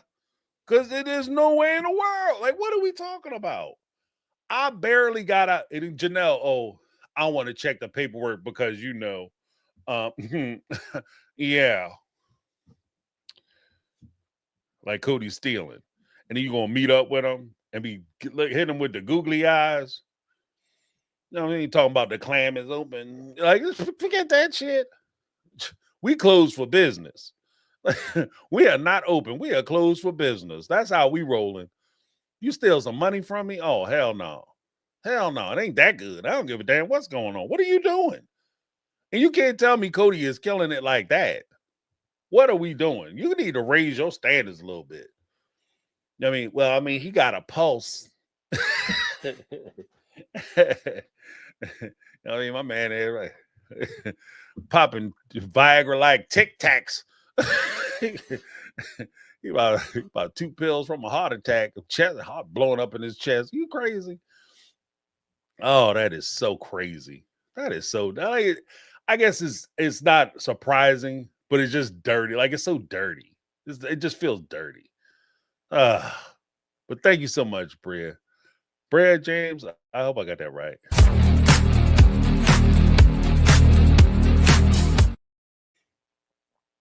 That is so crazy. That is so crazy. But Carmel Cuties with a $5 super chat. They've been playing our damn faces. Production plans probably been there the whole damn time. Flight instructors, PR managers, cancel them ASAP. That's what I'm saying. Like, and I said this on Saturday. Like, some people were confessing that the only reason they watched the show is because of the channel in the community. So shout out to the community. Straight up. Let's give you guys some hundreds in the chat, some buckos in the chat. Let's get that popping. But I'm just gonna say, if it wasn't for you guys, I would have been out this. I would have been way out this joint. I'd have been way out this. Like, this is because it's too much. It's too much.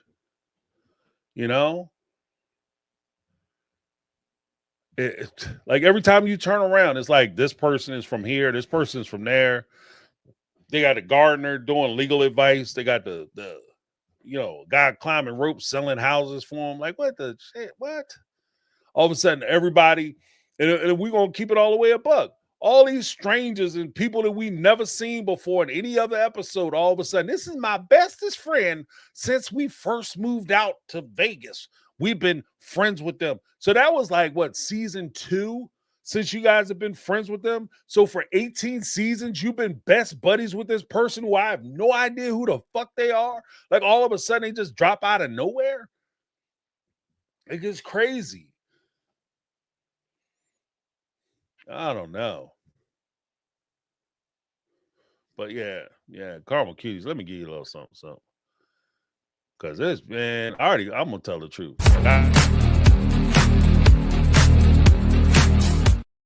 Because I had a stream service that I was using so that I could, download the stuff and cut it up and put it on my thing. Got rid of that joke. Because TLC already get enough of my money. And to be honest with you, I'm kind of eyeballing the one service I use to watch them on Sundays. TLC, you losing people, baby. You losing people. Just saying. Your little shenanigans. It's not worth it. Like maybe it's in the short term, it's working for you, but in the long term, I think it's gonna hurt them. Because I can't trust anything that they say. And that's another thing. Like it's the storylines that you have already unbelievable enough. But then these little details come out and it just makes it even more ridiculous. It makes it more impossible. It makes it more unlikely that what I'm watching actually has any semblance of truth. Because already it's stupid as hell. It's stupid as hell. Like I'm not meeting with, if I break up with somebody, we broke up for a reason. I am not meeting with you. Especially, I'm sitting there with my wife and I'm going to bring her to this meeting with the person I broke up with, especially if that person broke my heart.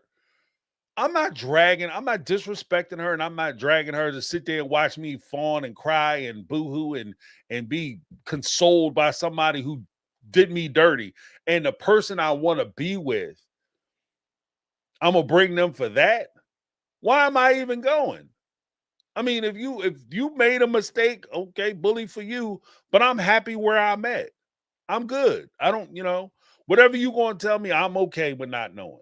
I'll be okay. I can go to my grave fine with everything that happened, and I'm good.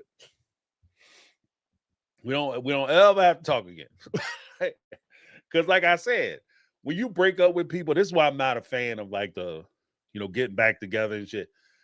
If we break up, we broke up for a reason. And I don't break up my breakups. I don't break up lightly. I don't do the thing where I get in an argument with somebody and I'm like, that's it. We get divorced, or that's it. The relationship is over. I'm out of here. Blah blah blah. No, I don't ever say that shit. If I do say that, I'm dead ass. If I say our relationship is over, unless there's some kind of miracle, that is over. And when it's over, it's over. It's done. I don't do go back. I don't do the go back. You know what I mean? There will not be a sequel on this one. This is not a trilogy. Okay. It's a one-hit wonder. Get it while it lasts. Get them while they hot, because there's no coming back. So do me right in the beginning. We don't have no problems. But if you want to play me dirty, there's no coming back. So the whole like, oh, we're gonna be separate for 5 years, 4 or 5 years. I think at this point, Janelle has even left like 3-4 years ago, almost 5 years ago. And then we're gonna come back for what? I've been doing fine without you for 5 years. I'm good.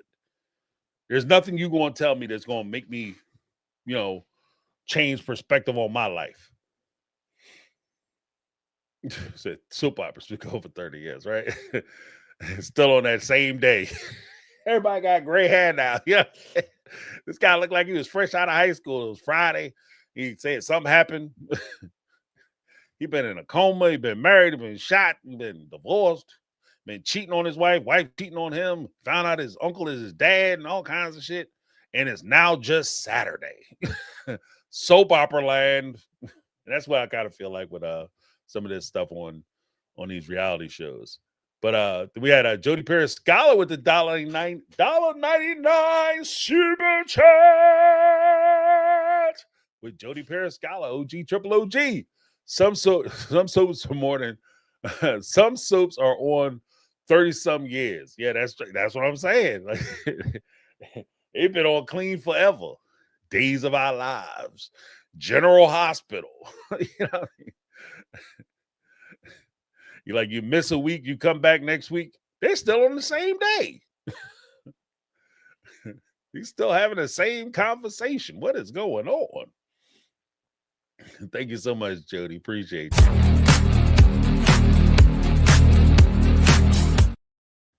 Bria James with the 2345 with the $4.99 super chat. Janelle friend Alice has to be the worst PR manager of all time.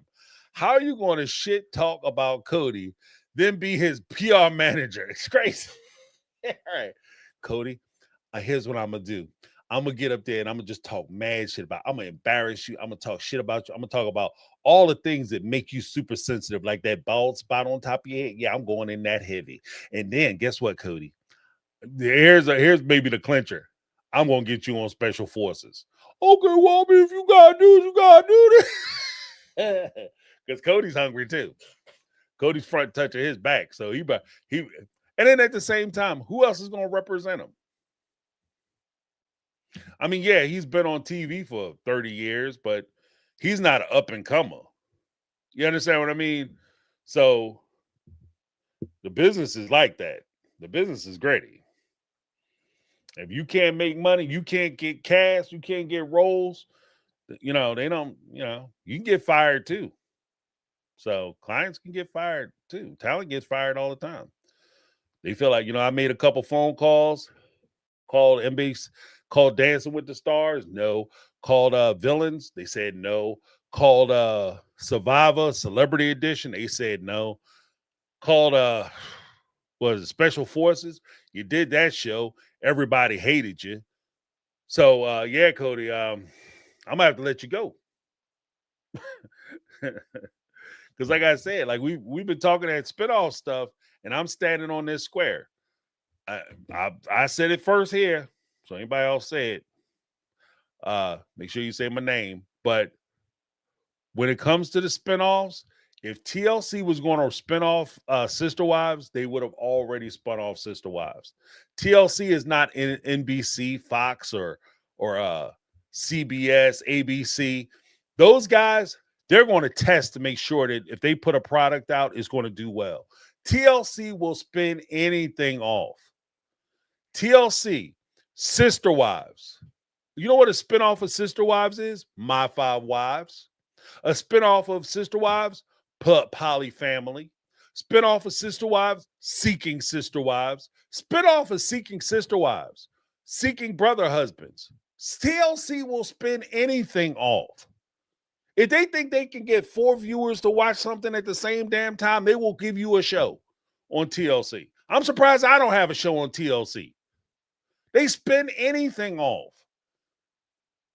And it says a lot that TLC decided not to spin off Sister Wives, especially because I said this shit, like, they do the logistics. They know that Janelle is on one side of the country, the other parts of the family is on the other side of the country.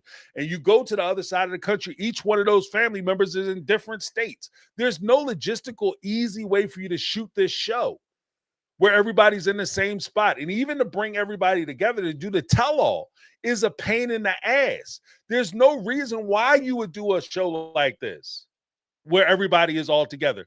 This show has been primed for a spinoff, but they haven't done it because I don't think that even TLC has confidence that a spinoff would survive. So yeah, when Cody's talking to his PR manager, yeah, she might talk shit about him because she might be frustrated because she can't get this Joker a new job. She can't get him on another show. And people say, well, James, you're confusing a PR manager with a regular manager or a booking agent. No, I'm not, because this guy is probably using his PR manager. If you use your rock climbing guy as a real estate agent, don't tell me that you won't use your PR guy as your booking agent or your manager. I'm just saying. I'm just saying. Oh, man. Location coordinator for Sister Wives. What? Alice Goldstein. That means she picking like restaurants. She calling the restaurants and getting the hotels and stuff where they be sitting at. Go, I'm taking Robin out for a special dinner. Thank you. Thank you, Alice, for picking another cool ass spot. She must have, maybe she had it in. Maybe she was working at like that Brava place. She was like a waitress or something. And that's how she became his PR manager. Oh my goodness. Because they don't seek out professionals. They just get somebody like, hey, would you like to do this? And all of a sudden you get promoted. But thank you so much, Bria J. Yeah, Salsa Brava. Yeah, hey, she's the hostess at Salsa Brava. And all of a sudden, she's the PR manager for Cody, Robin, and Christine. Cody, Janelle, and Christine, I should say. I'm your best friend, Janelle. Craziness. This is crazy. This is so crazy. But here's the thing. I'm going to close on this point. I promised it. Now I'm going to deliver. Stand and deliver, James.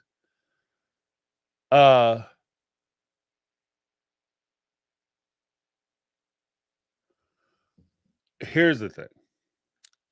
Watching Janelle light up like a Christmas tree.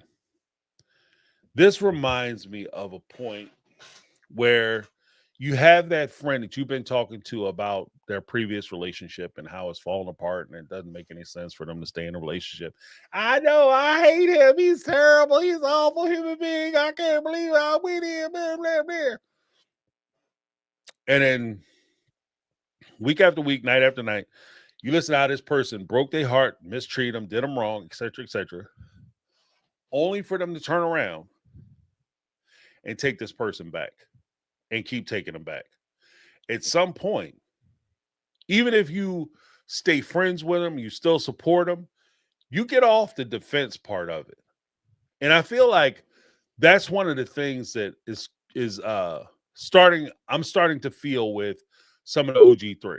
There's that point where I'll sit there, argue and fuss and complain and talk shit with you all day long. But if I feel like I'm doing it by myself and you don't care about it, you just sitting there like, okay, yeah, it is what it is. We're gonna have to work it out. It's okay. It's fine. Then what am I arguing about it for? What am I mad about? Why am I being defensive? It ain't my money. He took your money. He didn't screw my kids over because I wouldn't let somebody do my kids the way he did your kids. But if you want to sit there and let him do this and let him get away with it and sit there and pretend like it's all natural and normal and it's fine with you, then who am I to say that it ain't? And this also goes back to the point of saying, when push comes down to shove, like all like trauma aside and everything else aside, like part of him behaving this way is you having the response to him behaving this way and then hit you with a lame ass sorry and you taking it back and taking him back and accepting his apology and pretending like nothing went wrong. That's part of the reason why he continues to treat you how he treats you. That's part of the reason why he does it. It's because he realized when he realized that he can do whatever he wants to do and you still going to take him back and you still going to pretend like nothing is wrong. You didn't discourage him from doing anything wrong. You just told him that next time you do something wrong, apologize faster. That's the only thing he learned. You know? And I agree with like the thing, like what Wendy just said. Exactly, James. I have enough worries of my own. I ain't getting upset when they don't even get upset. And that's the whole point. Like, I can't fight harder for you than you fighting for yourself. I can't fight harder for you than you fight for yourself. If he can treat you and your kids this way, who am I to tell you that you shouldn't let him treat you and your kids this way? I will use you as an example. I will do that. I will keep talking about your ass and I will use you as an example of what not to do.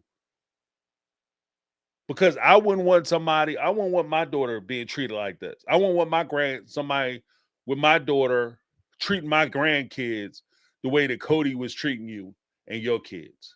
And I certainly wouldn't want somebody treating my grandkids the way Cody treats your grandkids. Just saying. I can't be madder than you are about your shit.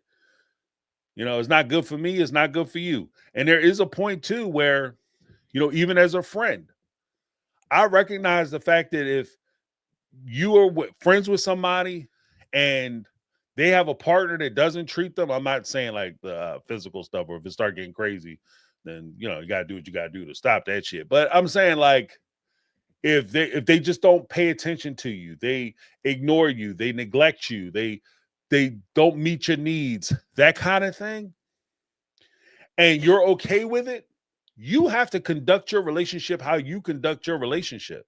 And I have to be okay with it. And I also have to recognize that by me continually creating problems, issues, and pointing out what that person is doing wrong, I'm only complicating your relationship. I'm making your relationship hard because you're willing to put up with it. And who am I to sit up here and make you upset and make you unhappy because you're committed to being in that badass relationship? You're committed to being treated like that.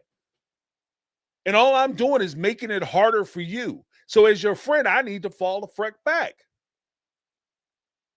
and let you do what you do. If you want to go back, and I mean this shit, if they want to go back to Cody and start rekindle their relationship, y'all gonna have to do that shit without me.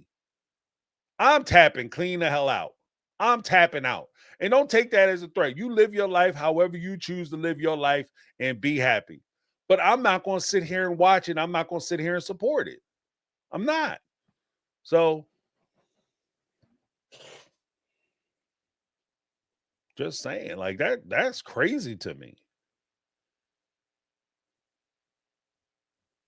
You know?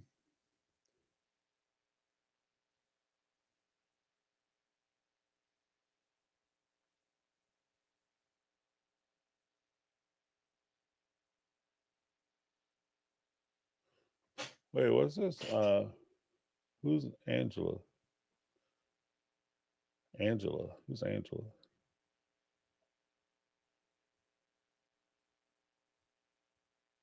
Yeah, I'm with Kathy Ferran. Like, if you're okay with,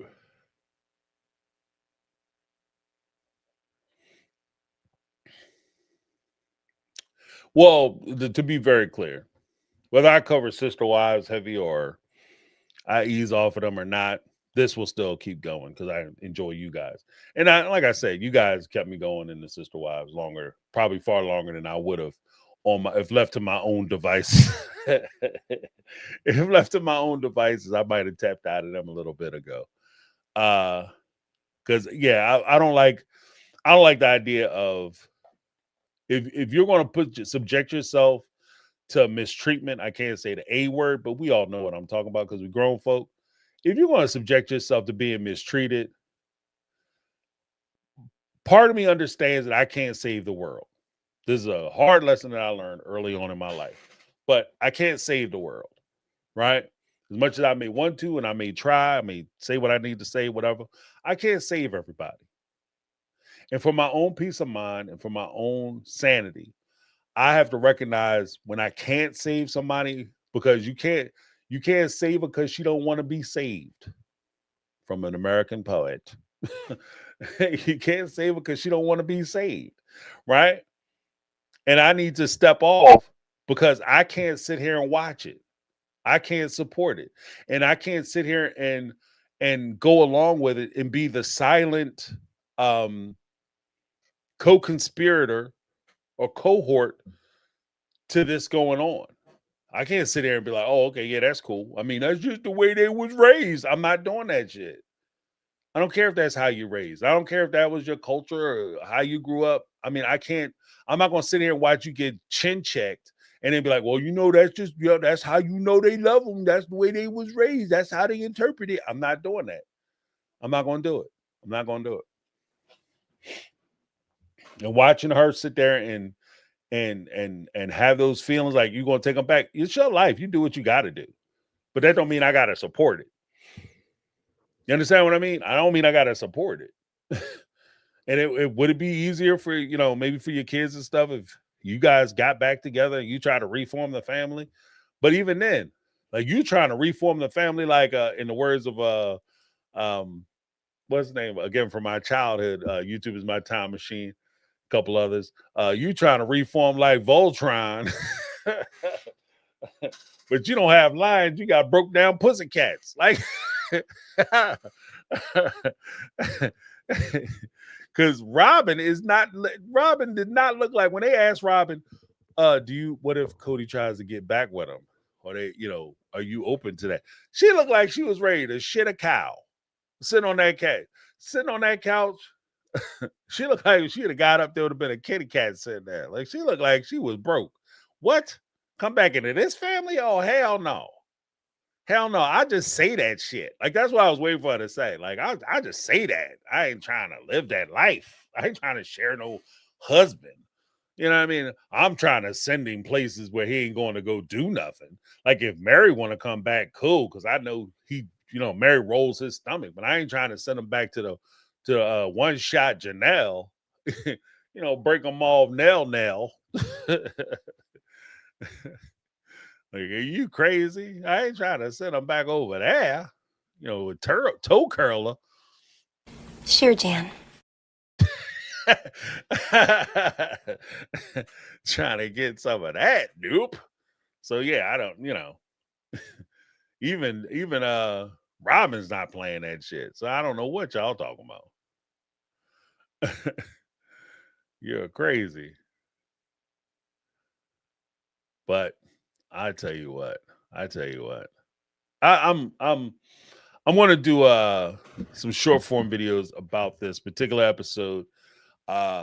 Just some things, highlighting some things I pointed out about it. I saw in it. Again, I have the video coming out tomorrow, and then I have another video coming out again, I think following up. It'll either release on Tuesday or Wednesday, which is talking specifically about Robin's little story. Okay. I didn't see anybody else talk about it, so I'm going to be the one to talk about it. We're going to talk about Robin's little story and how ironic it is. So make sure you keep an eye out for that. Hit that subscribe button, ring that bell for notification, because again, I'm dropping some short form videos that will be dealing with a lot of more of this stuff in a more detailed or drilled down method. So make sure you check those out. I appreciate everybody hanging out with me tonight. I don't know. Did you guys enjoy this episode tonight? It was kind of booty. I think this episode was booty because if you really think about it, what did they talk about tonight? The only thing they talked about really was Mary's speed dating disaster. Jen, we found out about her husband being ill. Christine talked about how she didn't want to meet Cody, but we knew she was going to meet with Cody because, checks. Then, of course, Cody meet with Janelle and doing a whole apology tour, which they drugged the shit out of that and made that ridiculously long for no reason. So, I mean, again, all in all, I think tonight was kind of a dud. I know it'll be this was so interesting. It's found out so much. We didn't find out shit. It's just basically rehashing the same bullshit. Even the apology was bullshit because he didn't really go into detail what he was sorry about. It was all general. It was all general stuff. So if I was in a situation like this and somebody was going to apologize to me for offending me, start with how much money you stole from my ass, how much opportunity you stole from me, how much, come show up with a check. Hello, show up with a check. Let's start this all right. Make me whole before you start trying to explain to me how sorry you are. Don't steal a shit ton of money from me and show up with your pockets flat talking about, oh, I'm sorry, I took everything. In fact, I'll go ahead and cover this lunch because I know you ain't got shit. Yeah, I'll put it on me. I got it. Thank you. Give yourself 30%. I got money to burn. I'm sitting here on her money. So show up with a check. And then let's run through the whole list of shit that you did wrong. Not just the superfluous bullshit stuff. It doesn't matter. And if that's what you guys want to play, this is what I'm doing. I'm no longer giving you the grace of, oh, maybe they had an off-screen conversation and there's deeper to it. No, I'm going off of what you guys chose to show me. You wanted to be on TV. You're on TV. This is what you put on TV. This is the information you gave me. I'm not digging no deeper than what you give me. I'm not digging any deeper than what you give me. So I'm not giving you the benefit of the doubt. If this is what you say, I'm taking you at face value from this point forward. So either step up and do the damn job or get judged for what you do give us. That's how I feel about it. I'm not going to sit up here, maybe he got in serious and he didn't want to share all the stuff he did wrong because he didn't want to be embarrassed. You on TV. You already embarrassed. You already look like a whole ass. So I don't understand why you wouldn't go and just admit to what we already suspected you did and just own it and then apologize for it. And you actually might get a little more credit. I bet you little Miss Goldstein didn't tell you that shit. Your PR manager / hostess at the Salsa Bravo. Bet you she didn't tell you that. Then in order for you to get headway, in order for you to actually make any type of gains as far as your public image, Cody, you have to start owning your shit. And part of you owning your shit is you recognizing the shit that you have, the shit that you put on other people, and you take responsibility for it. It's not enough for you just to go up there and hit them with a general I'm sorry and think that everything's going to be okay, because it's not. There's too much ill will, too many bad feelings, too many hurt feelings, and too many people are invested into this show for the course of 20 seasons who have a certain feeling about you, and you're not going to undo that with 2 words, which is I'm sorry. And for that, sir, I'm not sorry for telling you that. So it is what it is. But let me know what you guys think. Go ahead and hit that like button. Let a player know that you guys are enjoying what I'm doing. Share with your friends.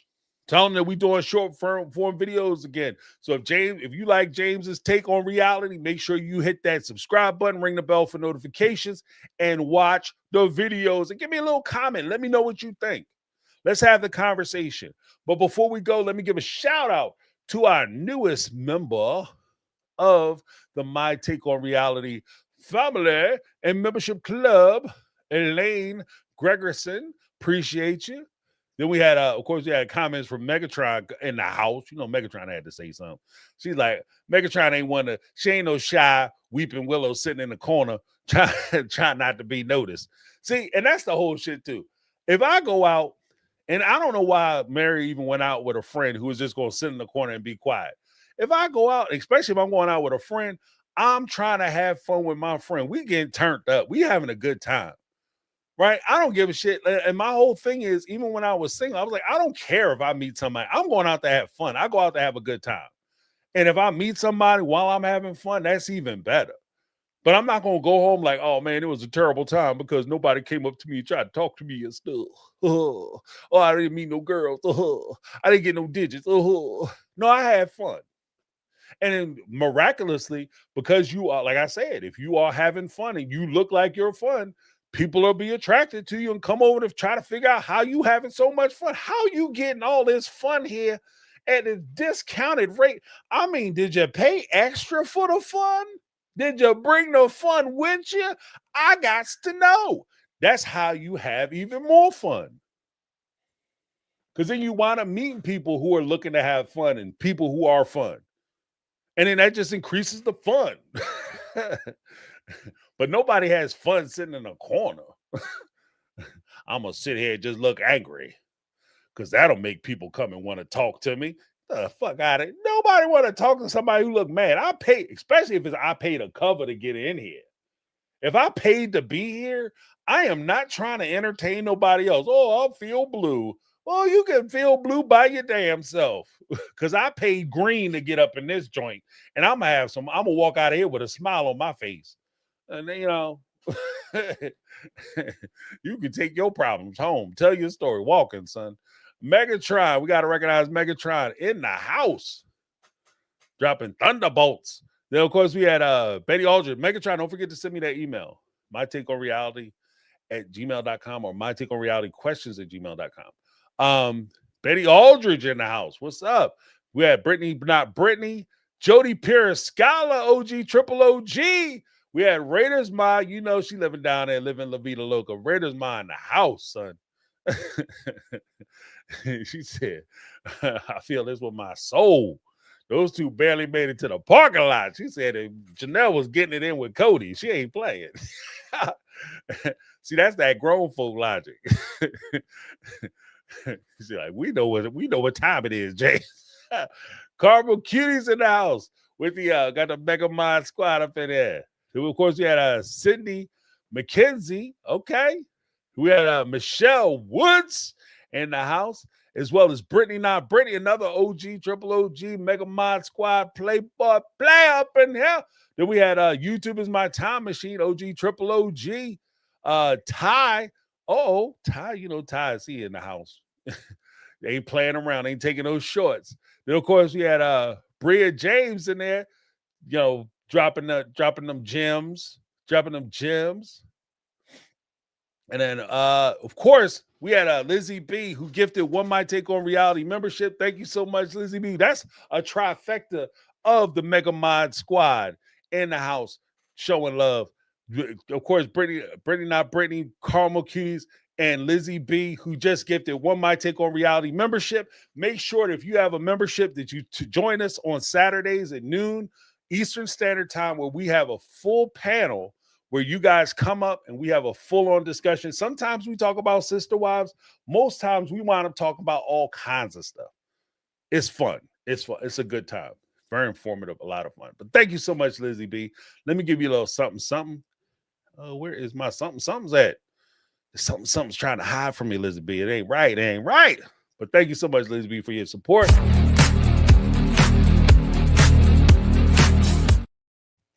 And you know what? As promised, I'm going to gift 5 memberships to some folks. Hopefully you guys can enjoy those. Make sure you join us for on a Saturday, noontime. We have the membership meeting. You guys can come up and join. Have a good time. All right. Boom, boom, boom, boom, boom. And I'm going to give some more memberships next week too. So make sure you tune in for that. Thank you guys so much for hanging out with me. Oh, just so you know, if you want to be eligible for the gifted memberships, you have to click it on your I'm not sure exactly how to do it, but I know there's a little toggle switch which you have to click in order to be eligible to receive the gifted memberships.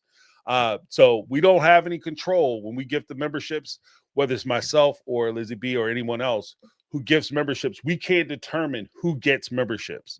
It's completely random. It's done by YouTube, but I just want to make sure that you guys are eligible and you're in the running for those memberships. All right. But thank you guys so much. Carmel Cutie said, thank you for all the gifted memberships tonight. Thank you for participating. Carmel Cutie be holding it down on us for Saturday. So does Lizzie B. And Brittany, not Brittany, calls in before she go in and do her thing. But yeah, it's a good time. Good times. But I want to make sure that you guys take care of yourselves.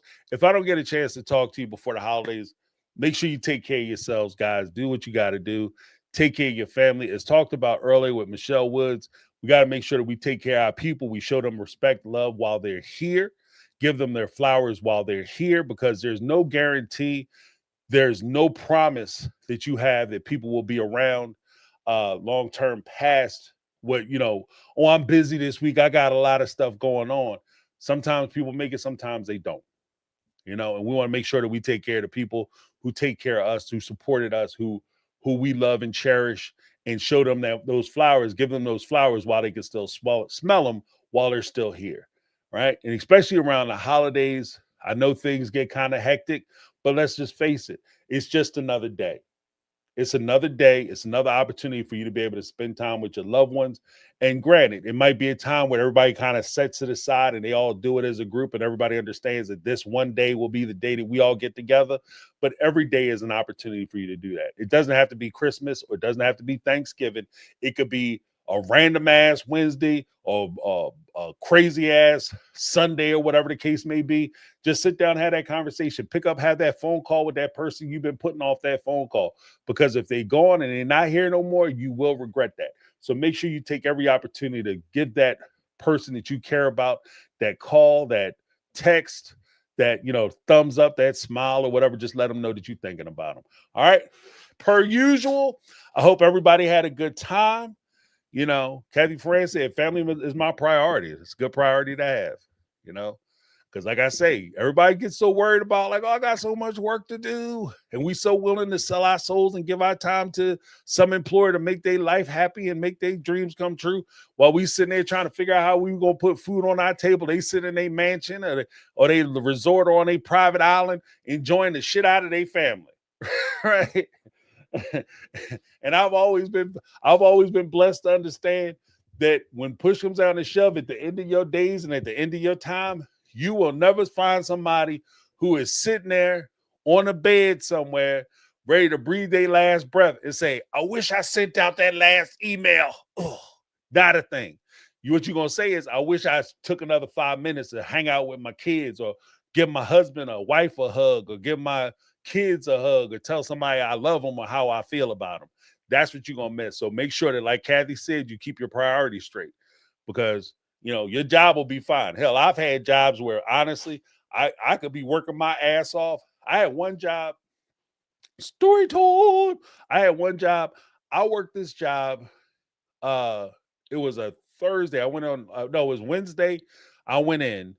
I didn't come home. I worked straight through to Sunday afternoon. And I'm talking about, we were working our asses off. We had a deadline. We were working in this conference room. We literally had people passing out at the desk, at their desks. We were working so hard. And it occurred to me at that time, when I was doing all them hours and doing all that shit, that crazy stuff, getting paid good, but when push them down to shove, when I thought about that, I was like, if I would have dropped dead in that damn office, they would have had somebody sitting in my desk before they got my dead ass out the back door. Before they carried me out the back door, somebody would have been sitting at my desk taking my response. Congratulations on your promotion. Right?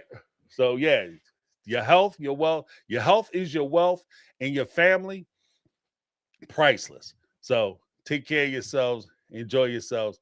Sorry for the late night story time. I said I was on my way out and I gave it one more. But that's how we do.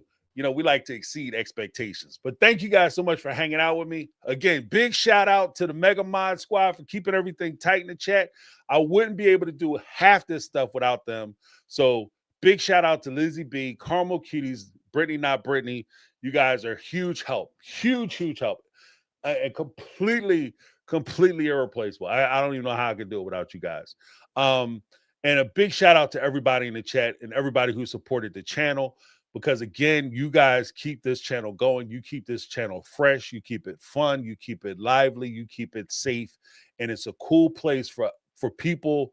I'm actually touched by the fact that people feel like they can come into our community and have conversations, which are very sensitive conversations, in which they are very vulnerable, and they feel like this is a safe enough place where they can share those thoughts, those feelings, and that history, and sometimes that trauma with us.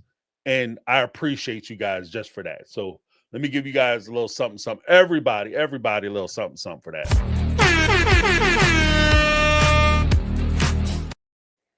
But thank you guys so much. I appreciate you. I will be back again on Tuesday for the call-in show where you guys give your opinions.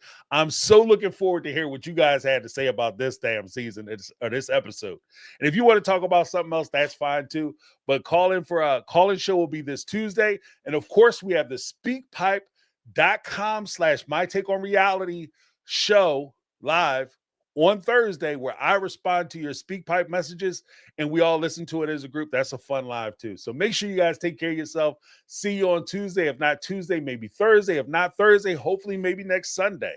All right. Have a great night. Thank you guys so much for tuning in.